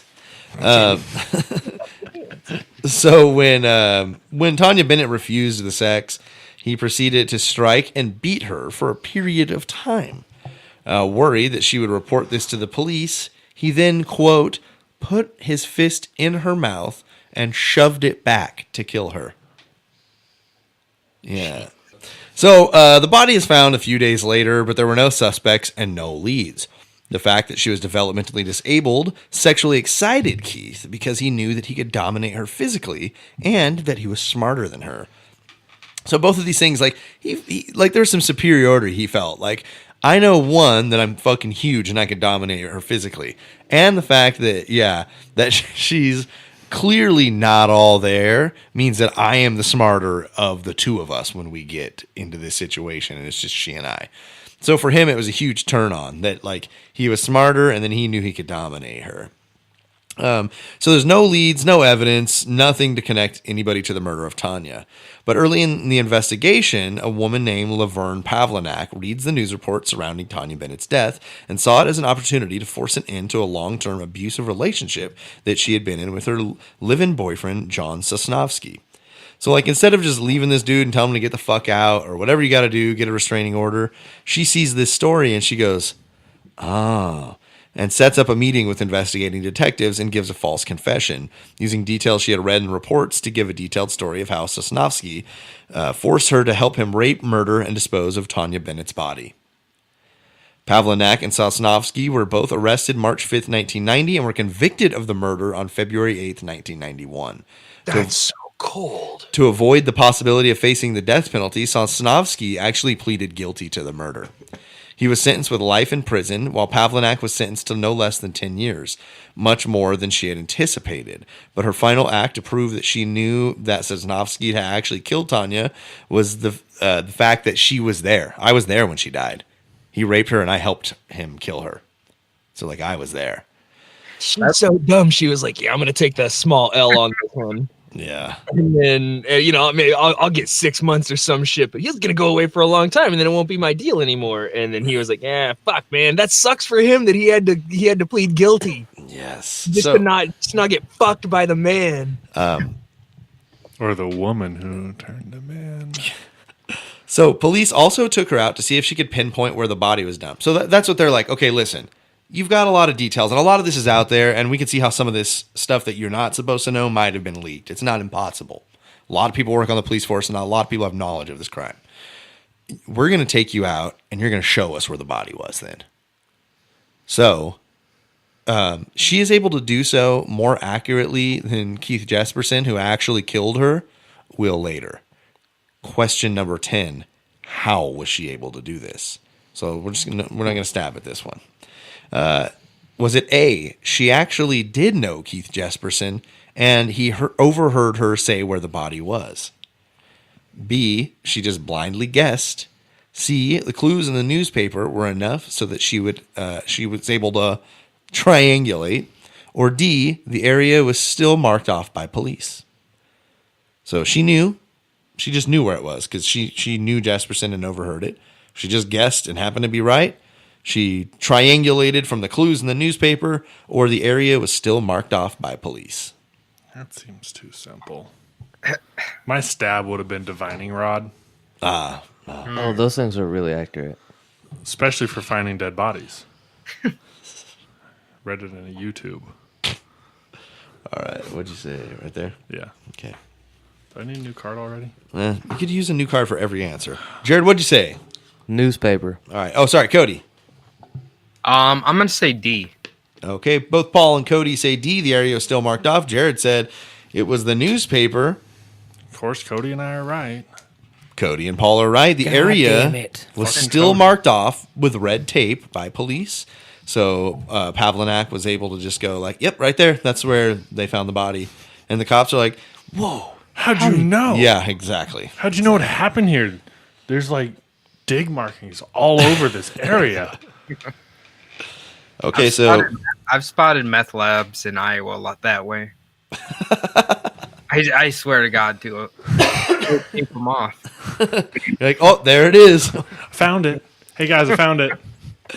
Okay, so Cody, 10 of 15 questions in. Your goal was to get to 3,000 points. You're at 2,250. Paul Okay. Paul at 1,250. Jared at 750. Still anybody's game. We've got 5 questions to go. Cody, stop Googling answers. I can't see him. I don't know what he's doing. Hey, if I thought for 1 second that Cody was going to cheat, I'd make him show himself. But I don't hear any keyboard clicking over there. I trust him. Hey, iPhones are silent texters. I actually didn't know that last question. That was a guess. There we go. I don't believe you. We're fighting. I like that you've got to announce it. Listen, right now, you and I, we're fighting. Yeah, just so you know. FYI. Fui. Okay, so yeah, the area was still marked off by police. They had found the body only 3 days prior, and the area had been tagged with red markers, so Pavlinak was able to use these to make a very educated guess as to where the body was. Once it was realized that this was going to court, she soon admitted to making it all up to get Sosnovsky out of the house. But her claims were clearly ignored. She had pointed out where the fucking body was. Shortly after, a note appeared in an Oregon bathroom written on a bathroom stall that said something along the lines of, "There are 2 people serving a sentence for a crime that I committed. I killed Tanya Bennett," and it was signed with a happy face. On January 7th, 1996. So the police found this, and while the trial's going on, and they wanted to bring, like the defense wanted to bring it in as evidence, but the judge was like, bullshit, we're not bringing that. What, writing on a bathroom wall? Fuck you. We're not I bringing was just going to say, that is not evidence. Yeah, that's hearsay at best. If you knew him as the happy face killer, you Yeah, might but he's not known disagree. as the happy face killer. Give it time. And this is the wrong, like, we're not on his trial yet. This is Pavlinak and Sosnovsky. Who the fuck is just like, hey, yeah, no, we totally killed him. Somebody who didn't plan it all the way through. Or someone who is that desperate to get away from that person that they're with. So, in July of 1992, clearly Jesperson is not going to get caught for this first murder because there are two people in it. So he's going to keep on killing. In July or August of 1992, his second murder is going to be of a Jane Doe, later known as Claudia, in Blythe, California. Keith raped and eventually choked her to death.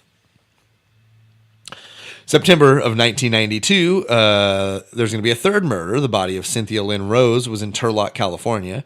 Keith choked Cynthia because she came into his truck while he was sleeping after previously telling her that he wasn't interested in sexual relations. There's a lot of lot lizards that are a part of his victim group. So this one in particular, he was like, I'm not tonight, not interested. Thanks, but no thanks. And so he's in his sleeper cab of his truck, and she just comes in. And so when she came in, instead of telling her, like, get the fuck out of here, Killed her. yeah, he killed her. So What other option did he have? right. So A so few. I believe that's the castle domain. Castle Doctrine. Yeah, castle doctrine. You can defend you can defend your space. What if he pulled out a long sword and that's how he killed her? And then tried to That's- use the I- castle that's what doctrine? Speaking of neckbeards, my God. Your neckbeard. So he wrote letters to the Oregonian around this time claiming that Cynthia was a prostitute that he picked up and murdered. This is the first letter that he would send, and he signed it with a happy face. That's right. So the first week in November 1992, the fourth murder is going to occur when Keith strangles Lori Ann Pentland. She wanted to charge him double the price for the sex that they just had. So, she gave him one price, finished up, and was like, it's actually going to be $200, hun. And he was like, how about you're fucking dead now? And would strangle her to Bullshit! death. You called it a half and half. Yeah. That's fun. Yeah, I had a Russian cabbie try to do that to me in Russia. I would have just Yeah. paid and rolled on. I give you a half and half, yeah. Hold on, how'd that end? I got out and went into the airport to get the fuck out of there. You're like, he's not leaving his taxi out here. There's no way. Actually, I only had about maybe 1,200 rubies, whatever. I don't remember what the currency is there. Nobody does. It's Russia. So I gave Dollar him dues. everything I had. And I was like, that's all I got, man. Like, what do you want me to do? And he's like, well, you have anything else? So I had a €5 bill in my pocket. So I was like, I got this right here.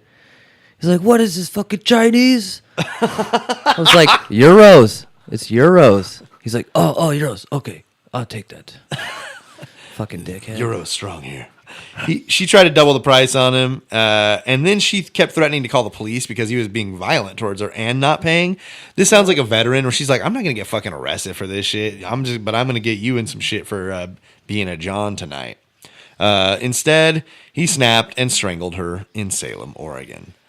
In July of 1998, a fifth murder is going to occur. Jane Doe is found in Santanella, California. The State Highway Patrol listed her as an OD on a, quote, street person. Keith would later give corroborating evidence to show that he was the killer, and he referred to her as Cindy. So he remembered the names of these women that were Jane Doe's. So not only did he admit to the murders later, he's going to identify a lot of these women. So wait, we're at what, number 5 now? That was number 5, correct. Okay, and when was the first one? So these are over about 4 years right now. We're from 19, I believe. His first murder is in January 23rd, 1990. We're in September of 94. So but we're running at like one a year-ish right now. Well, and the reason it's over is because somebody crept into his thing. Yeah. So September 14th, 1994, the sixth murder of a Jane Doe was found in Crestview, Florida. He later claims that her name is Susan Ann. So they're all strangled, every single one that's found. On January of 1995, his seventh murder will occur. He picked up a girl named Angela Sabrizi near Spokane, Washington. She was on her way to Indiana, and Keith agreed to give her a ride. He's cross-country, so he's like, fuck, whatever, I'm going to be passing through But Indiana. he's not the cross-country killer. No, he's not. But that's why I put it in there, just in case someone did know that he was a truck driver. They might have guessed it. See, Jared, I'm good at this shit, dude. It's the 90th episode. Cody knew. So Angela Sabrizi gets a ride from him. She's just going to get dropped off in Indiana at some point. But apparently, according to Keith, she kept nagging him to hurry up and get to Indiana. She was trying to get to her boyfriend. Killed. Yeah, and it did indeed. He forced sex upon her and choked her to death. He talks about how at first he would choke her at least 3 or 4 times, almost to unconsciousness, bring her back, and then do it again. That's Damn, so he was like pissed off at her then. Yes, exactly. He knew that he had been seen with her multiple places over multiple states. So what he did to hide who she was is he tied her under the trailer of his truck in a rural area with her face and arms to the ground and then drug her for 12 miles. He said that when he pulled over to pull the body out from the truck, there were no arms. The skull had been like ground about halfway off from face up. All of her entrails were gone and her legs were gone. She was essentially like partial arms, top, bottom part of the head, and rib cage.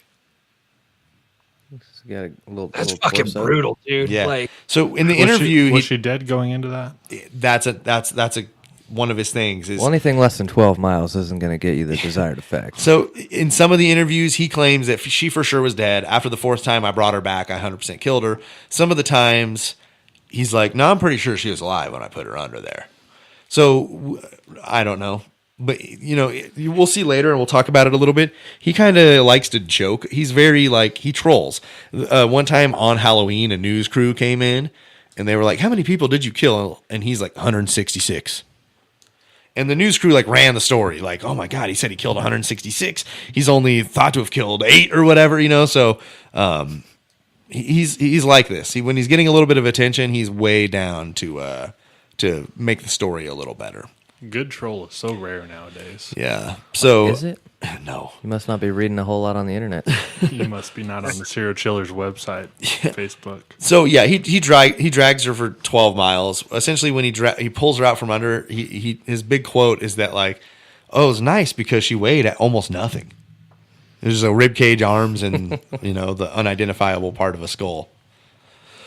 So on March 10th, 1995, about 4 months later, this is his 8th and final murder. He choked who he called his fiancée, Julianne Winningham, in Washougal, Washington. Later, her son, Don Findlay, would dispute the fact that they were ever engaged. And because fuck Keith Jesperson, I'm just going to go ahead and believe Don. Keith claimed that he really liked her, but it became apparent that she was only after Keith's money, according to him, which is probably not true because she was also a quite well-respected and well-paid long-haul truck driver herself, as well as the fact that they shared a friendship that seemed close but not sexual. So he says that she was his fiance. Don Findlay's like, nah, it seems to me like he got frustrated by the fact that he couldn't get it. But they were platonic friends. We call that friend zoned. Yeah, so she friend zoned, I guess, the wrong guy at this time. So, Or the right guy. yeah, so he would kill her. He would do the fist in the throat thing, and he would talk about how he finished up with the hand in the throat to make sure she was alive or dead. Sorry. So the first valuable link was between Keith and Julie Winningham is that they found a bill of sale for a vehicle that Julie had sold, and the witness on the bill of sale for the vehicle was Keith Hunter Jesperson. And the vehicle had been sold 3 days before she was killed. So the police were like, well, we got to talk to this guy. This might have been one of the last people to see her alive. So they go to him, and Keith is arrested for questioning, and Julie Winningham's death was eventually released. Detective Buckner detained Jesperson for 6 hours for extensive questioning, but Jesperson decided he had nothing to share, so he was let go and on his way to Arizona for his job. On March 22nd, 1995, no confession was given and he was let go. Keith would attempt suicide. Question number 11. That if there's anything that gives you just a real good idea of your innocence is that you get questioned and then immediately try to commit suicide. Question number 11, how did he attempt suicide? This one is open. You get 500 points if you could tell me his suicide method. Cody, what are you thinking? Write yours down, Paul. Shut up. I'm actually not sure on this, but I'll take a stab. I think it's going to be stab only. 500 if you get it. So wait for them to write it down. I wrote hang. Jared said he tried to hang himself. Cody, sorry, I keep. Cody, what's the right answer? I'm going with OD'd on pills. Cody says pills. Paul says a gun. Jared said he tried to hang himself. OD was my second choice. Should have been your first. Cody's getting 250 more points because Keith Jesperson tried to kill himself with an overdose on pain pills. You know what I love about this show? I just want to say this. You don't have to win to be invited back. Because if that was the case... Should I throw it? Is that what you're saying? Say it again? Should I throw it? Is that what you're saying? I've been saying that since minute 1. I don't know that even if you continued throwing it for the rest of the thing, that anybody could catch up and beat you. So Jared's got 750 points, Cody with 2,500, Paul with half that at 1,250. 4 questions remaining. It was pain pills, but he said his body rejected the pills. He's a big dude. So Should've gone with imagine the gun. like a lot of pills. It might take a lot of extra pills to kill a dude of his stature. So a few days later, on March 23rd of 1995, he second attempt at suicide in the same manner to no avail. The next day, Jesperson, what? Try something new. The next day, Jesperson wrote an incriminating letter to his brother Brad, confessing to all 8 of the murders. After writing the letter, he called over and left a voicemail confessing to Detective Buckner about the murder of Julianne Winningham in Arizona. So this is like a huge thing because Buckner is interviewed in a lot of the documentaries, and he's like, never in my life have I ever come in to a voicemail of somebody confessing to a homicide. He said it was unbelievable. So, yeah. He literally couldn't believe it. Yeah, like, he's like, I had to have people come over and like listen to it and make sure it was real. So, Yeah, that's what you want to do when you've got incriminating evidence on your brother is be like, hey, everybody. No. The killer called in. Keith Jesperson called the detective and confessed. Like he sent the letter to his Sent brother. a letter to his brother, but they don't know about the letter. He sends the letter and then calls Detective Buckner and is like, you know what? You were right. After that 6 hour, I thought he called his brother. No, yeah. Brother got the letter. Buckner gets the call. So on March 30th, Detective Buckner took Jesperson into custody and returned him to the state of Washington. After Keith's extradition, his brother Brad turned in the incriminating letter to police. While in jail, Jesperson confessed to the murder of Angela Sabrizi. September of 1995, Angela Sabrizi's body was found by the details that were given by Jesperson. Keith became upset that other people were getting the attention for a murder he committed, so wrote on that's right, we talked about the bathroom stall, which led investigators to Tanya Bennett's purse. So they brought him in for the Tanya Bennett thing, like, hey, look, there's already 2 people in fucking jail for this. You can't tell us that you did it. So he goes, and that's when they try to point out the body, and he couldn't really, like, he's like, it's like around here, and it was not very close. They said it was within a few hundred yards. Well, it wasn't taped off anymore. Right. So as they're driving away, he goes, well, you know what? I got it. Around here is where I dumped her purse. So for 2 days, they have a search team out combing this area, and on the second day, sure as shit, they find her purse and her ID. So this to them is enough evidence to lead them to believe that Keith Jesperson was the actual killer of Tanya Bennett. So they're going to find him guilty, and Sosnovsky and Pavlinak are going to get out of prison. I feel like that'd be a weird conversation. Like, hey, I know you pled guilty to this, and you brought us a bunch of evidence. Clearly wasn't you. Not sure what the fuck y'all are doing. It's definitely a mar on the Judicial system. on the judicial system of this area in Washington. But like and they the police pled force. guilty to it. No, I totally agree, and a lot of people do that. Like, So listen, you've got time served. You can steal a car or kick me in the crotch. Wow. Nobody uses the car. Must I be would a just let him out Simpsons of jail reference. while playing the Curb Your Enthusiasm song. and they just walk out like this. So yeah, like I said, at one point he's going to claim 160 murders to a reporter on Halloween. He would later tell a psychologist he did this because he thought it was funny. In October of 1995, he's going to officially plead guilty to Julie Winningham's murder in Clark County, Washington. On November 2nd of 1995, he entered a no contest plea for the murder of Tanya Bennett. He's going to be sentenced for that crime. Question number 12. What will his sentence be? Is it A, 25 to 40 with no chance of parole? B, 25 to 40 with a chance of parole? C, life? Or D, a death sentence? 25 to 40 without, 25 to 40 with a life sentence or a death sentence. All right, Cody, what do you think? I am going with C. God damn it. Cody said life. Paul said 25 to 40 with no chance. Jared said life. Paul, you suck. Cody and Jared are getting points because he was sentenced to life in prison. Cody, one step closer to that goal. Cody, can you see this? Taste it. I can taste it. I want you to see it. I want you to feel it. What does it say? Oh, Cody sucks. Okay. I don't know him well enough to like curse at him. Cody will mail this card to you. Paul Yeah. made it personally for you. So Just make sure you autograph it, please. Oh, I got you. okay, so Paul is at 1250. Jared broke the 1000 barrier. Cody at 2750. Am I beating Jared still? Yeah, you are by 250 points. That's important to me. I'm coming for you. Got to nail this next one. Yeah, suck it, Cody. I don't care about you. So I have a side story too. So I think I actually have 2 questions in the side story. So 2 of your final questions are not going to be Keith Jesperson related. Good. I haven't done well with those. So he does receive life in prison in Multnomah County, Oregon. He received the life prison for the murder of Lori Ann Pentland later, and in December of 1995, he received life in prison for the murder of Juliana Winningham. On June 3rd of 98, he received a life sentence for the murder of Angela Sabrizi. So all of the non-Jane Does, essentially, he received life sentences for. Question number 13. In what year did Keith Jesperson die?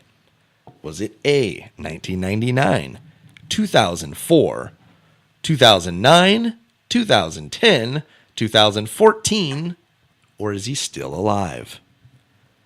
99, 04, 09, 10, 14, still alive. What did we say the year he was born in was? Where's my fucking notebook? 55? I can't drive. Yeah, 55. I'll give you that, even though I shouldn't have.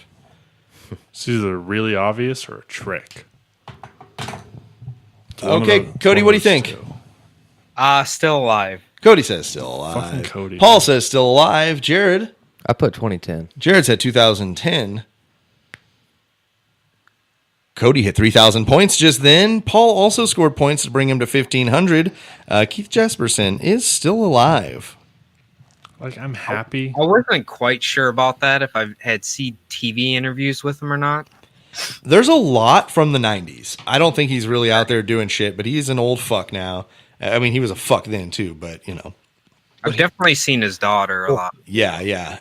Okay. I'm not happy with Cody. So Cody got it to his goal of 3,000 points, which I think has only happened once or twice before. So congratulations there. I think Roe was the last one. There we go. Yeah, that's how you get entered for the Tournament of Champions. Yeah, which is going to happen. So that's all I got for Keith Jesperson. I got a side story for you guys here. Now, normally when I have side stories, they're not of much interest to Greg. And that's not to say that, you know, he's definitely got a different taste in the things that like really pique his interest. When he sends me conspiracy stuff, I go over it and I'm like, yeah, cool, man. Like, you read it though. And, you know, when I send him true crime stuff, he's like, yeah, cool, man. Like, you read it though. So when I asked him, because I couldn't, you know, we've been doing this so long and doing side stories and stuff that there's times where I've got to reach out to him and say like, hey, have we done this? Did we talk about this? You know, we can keyword search our own podcast sometimes, but I can do that all the time. but a lot of times we don't put it in the description, like what we're talking about in every episode. So I reached out to him and he's like, no, I don't know anything about it. But I was like, oh, well, don't look because I'm going to do it. And he's like, shit, I'm like halfway done reading it. I was like, okay, just keep going, man. And he was like, dude, this is fucking crazy. So it's not like insane over the top crazy, but it was something that I just thought was cool that it got Greg excited. So this, I have been doing this a lot because I love this website. So this article is called, actually I shouldn't tell you. Let me give you question number 14 first. God damn it. Thought we were going to get an answer before Nope. question. Question number 14. What is this final side story about? Is it A, a hitman gone good? Ooh. B, a possible secret agent? C, a sex trafficking operation? Or D, the illegal animal trade? A hitman gone good, possible secret agent. Don't look at Greg for clues. C, a sex trafficking operation. Or D, illegal animal trade. I still keep thinking I'm going to see Cody, and I was hoping he would like show up. We can still see you, Greg. Fuck off, Greg. Your fucking unit self. I love that Unigreg picture. Okay. What do you say, Cody? If it's for Greg, I'm guessing a secret agent. Okay, and Jared said, a hitman gone good. Paul said, Animals and shit. animals and shit. Cody read Greg quite well damn and it, is going to be at Cody. 3250 because, yes, this story is indeed about a possible secret agent. If I'm drunk into this, it's because of Cody. I blame him fully and take no self-responsibility. Okay. Well, you go to AA class, you just blame me for it. No, I don't do that. It's for quitters. So this story is called The Bizarre Death of Charles Morgan. This was posted by Emily Thompson on morbidology.com. So I'm going to read the article to you. I don't really have a hot take on this.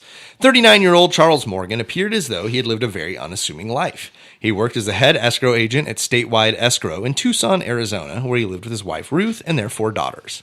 However, what most people who knew Morgan didn't know was that he was supposedly working as an agent for the federal government, offering assistance in combating organized crime. On March 22nd, 1997, Morgan disappeared without a trace. His family heard nothing from him until a couple days later when he burst through the front door of their Tucson home. He looked disheveled and had handcuffs hanging from each of his wrists, as well as one set hanging from an ankle. As he silently rummaged through the house, he grabbed a pen and a piece of paper and detailed a bizarre story. He wrote down that he was unable to speak because he had been kidnapped, tortured, and had a hallucinogenic drug poured down his throat, rendering him unable to speak. So I don't know if he was physically unable or if he was just tripping so fucking hard that he was like, my mouth does not work anymore, man. Probably. Either way, fucking been there, dude. He eventually told Ruth that he had managed to escape from his captors, who he kept referring to as them, near Phoenix's Sky Harbor Airport. Ruth urged Morgan to go to the police, but he refused, saying that he would, quote, sign the death warrant for his entire family if he did. When she pressed her husband for who was threatening him, she told her that, quote, the less I knew, the less likelihood there would be of anyone hurting me or my children. Following this event, Morgan was steadily on edge. He grew a beard and refused to let his daughters go outside alone. He arranged for them to be driven to and picked up from school each day by a family member. He told his family that if anything happened to him, he would leave behind a letter explaining everything. Morgan confessed to Ruth that he was doing work for the Treasury Department. It should be noted that at the time, Arizona was the only state that allowed blind trust ownership of real estate. This law meant that individuals could buy property without being traced. An escrow agent, such as Morgan, was the only person who knew the owner's identity in situations such as this. So he's in a spot where people who were wanting to buy this real estate blindly, which is legal in the state, but it's a little bit shady. For what reason do you need to own this anonymously? He is the only one who knows who that person is. Can I tell you why I would do it? Sure. I would like to traffic in a bunch of illegal animals and shit and just put them on this property that I own that nobody knows. There you go. I think you should be able to do it anyway because, nobody needs to know what you're fucking buying and whatnot. Like that's nobody's business, but whoever's taking the money and whoever's giving the money. Greg, you know this and you do too, I'm sure. When you buy a home, you just get all the junk mail about shit for your house because it's public information. They just look up all the homes that have been sold in the last I don't know how 6 many months. refinance. Oh, you bought a house too? freaking Yeah, things exactly. I've gotten in the mail. You, dude, I get something every now and again. I'll still hit up my dad and be like, yo, is this something I need to worry about? He's like, no, that's like a sales pitch. Some of them will look so official, like it's just. I rip them all up, even the official ones. I haven't paid my mortgage in a year. Come take my house, you motherfuckers. Wells Fargo seems like a farce. You can't move a house. So, Paul, we know why Paul would like to have a home such as this. So, Illegal animals and shit. yep. And you would get the answer correct to this, maybe. Weird. At the time of his disappearance, Morgan was doing escrow for 2 alleged organized crime groups, the Ned Warren family and the Joe Bonanno family.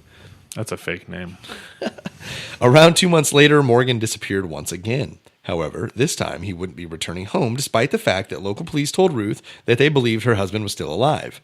The morning of his disappearance, Ruth took the children to school while Morgan went to work. He had been planning on attending a Masonic meeting that evening in the late afternoon. What? Casey, what? Paul, too. Hey. He called his office from a downtown payphone and said he would be arriving to his office in a half hour. Morgan never showed up, and those who knew him best would never see him again.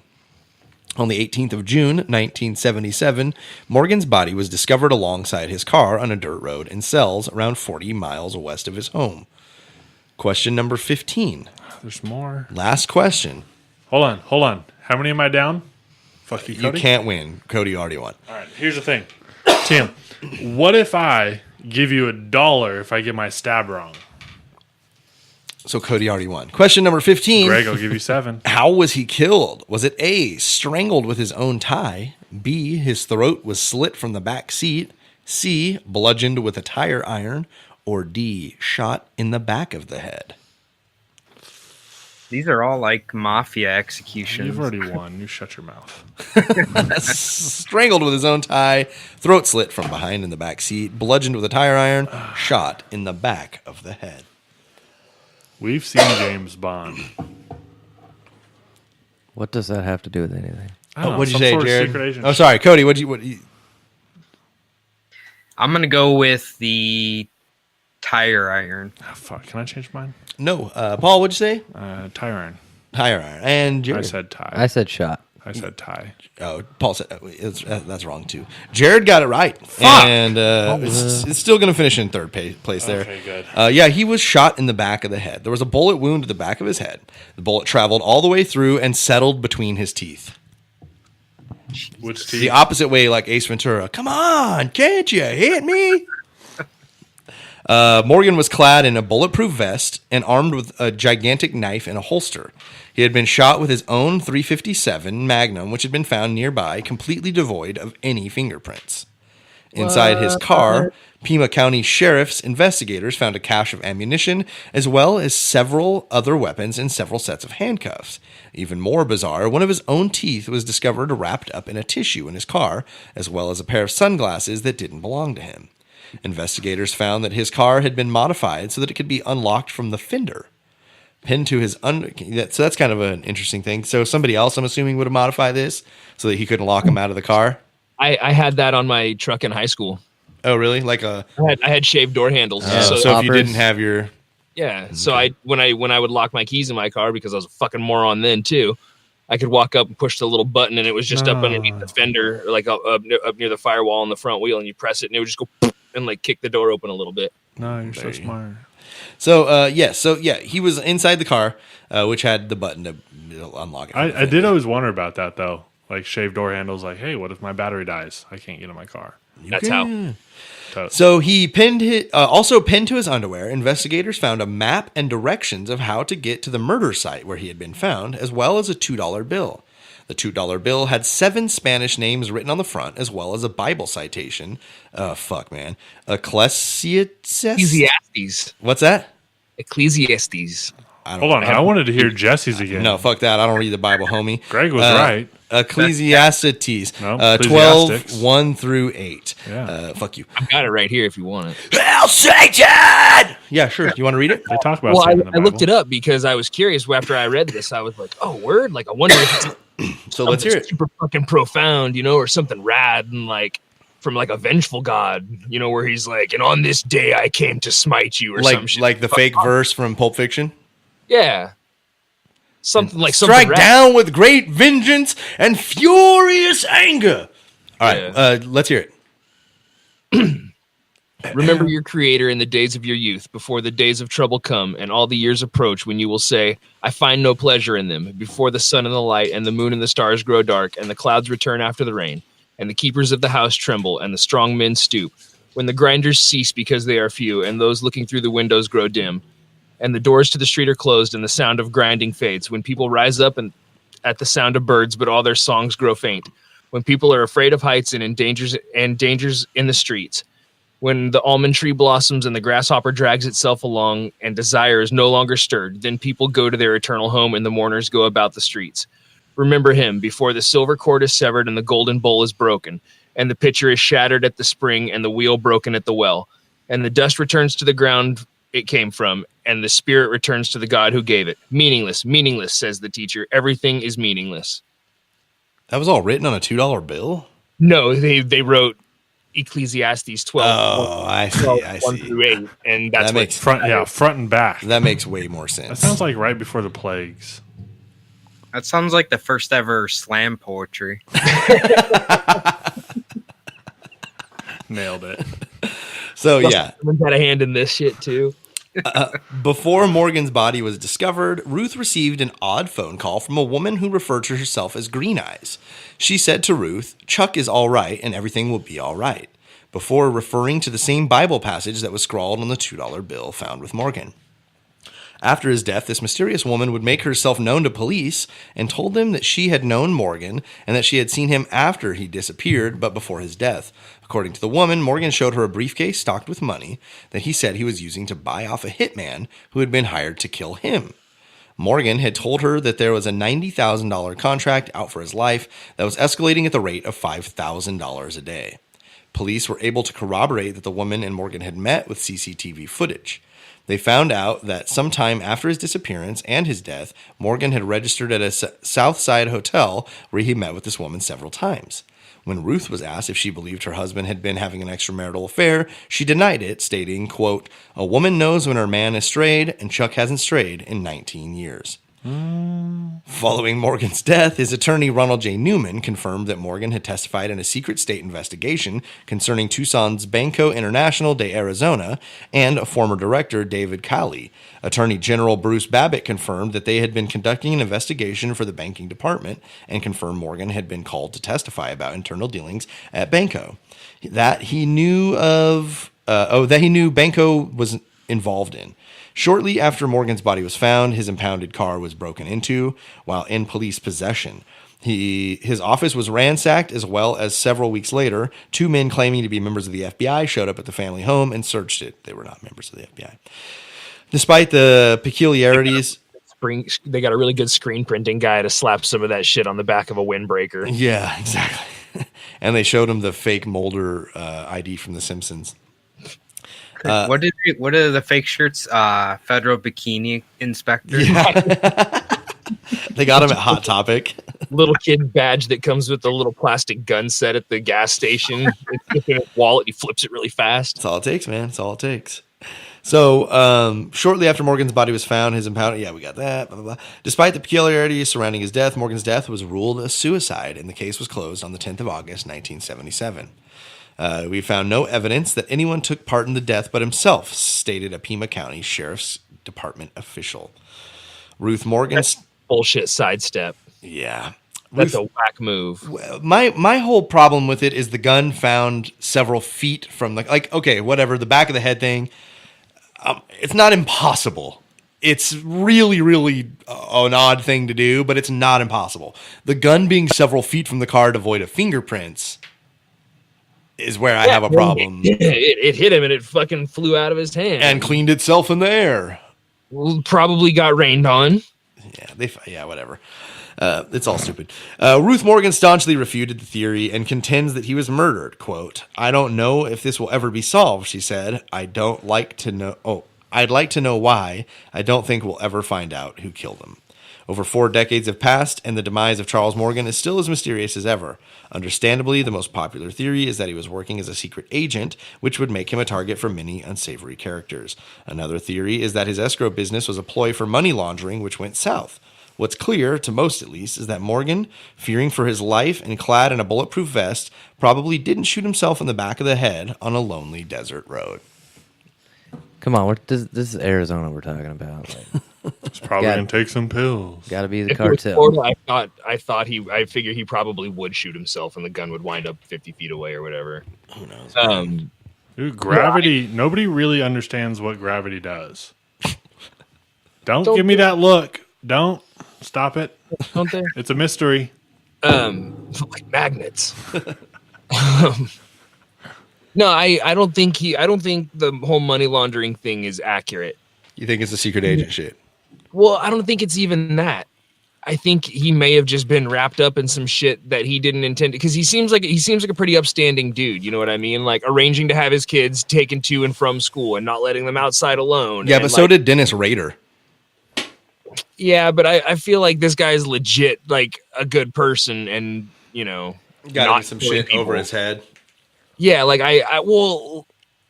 having this information, maybe somebody let some information out that they weren't supposed to, and he found it and that's how that shit starts, man. Yeah. That's exactly how that shit starts. Is somebody knows just a little too much. See, that guy's I brought a story that Greg had like some commentary on. Yeah, I wish you would a- have talked about animals and shit though. So that's it, man. That's the episode. I want to give a special thanks to Cody. It's late for him. He's a couple hours ahead of us. So appreciate having you on, man. You want to tell him one more time where they can find you? Yeah, you can find us. Just search Bumblebutt Podcast on whatever podcasting app you prefer, and you can find us on Instagram at Bumblebutt Podcast. Thanks, guys, for having me. I had a lot of fun, actually. Dude, it was really good to have you. We appreciate it. Nice dominating victory. Yeah, cool, dude. I hit my goal, so I'm happy. There you go. Anything else you want to share? I guess I do another podcast as well. It's just conspiracy theories Ooh. called Subliminal Deception Podcast. You can find that everywhere.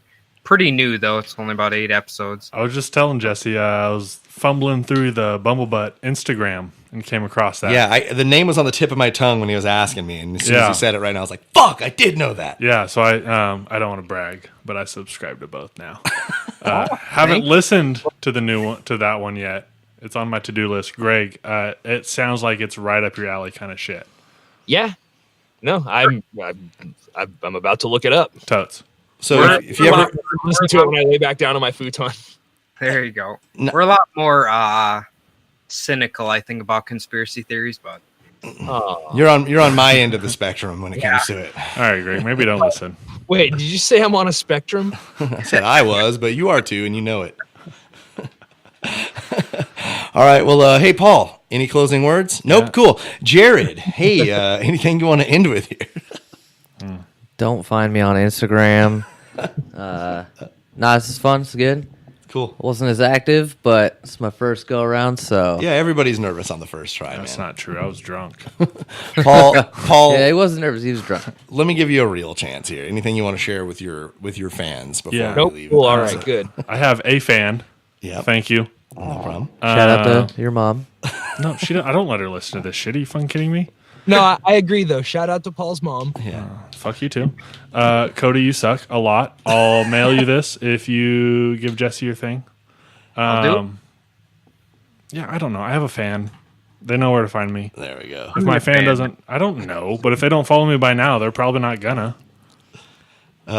Since you It's didn't the get to hear it Dirk at the top, Nowitzki look-alike fan club. Oh, fuck I'll off. give it to you at the end here. Hey, I know I gave it to you when you got here, but just give it again. Hey, what do you want to end with here, Hella Greg? At Hella Greg everywhere, and don't fall asleep when you have responsibilities. Be responsible with your responsibilities. Yeah, be responsible. Be an adult. Don't fall asleep listening to conspiracy theories and then oversleep.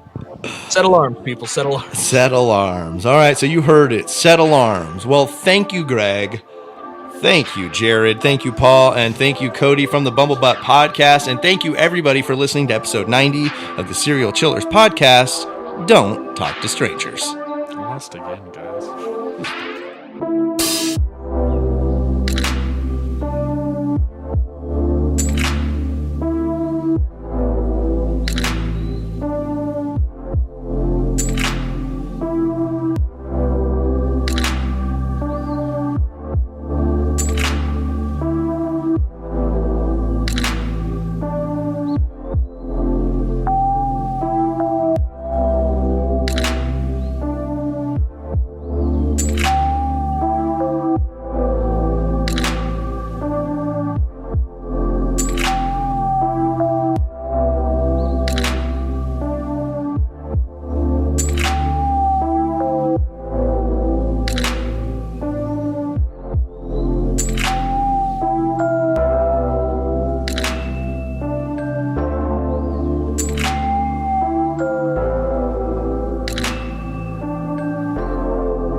This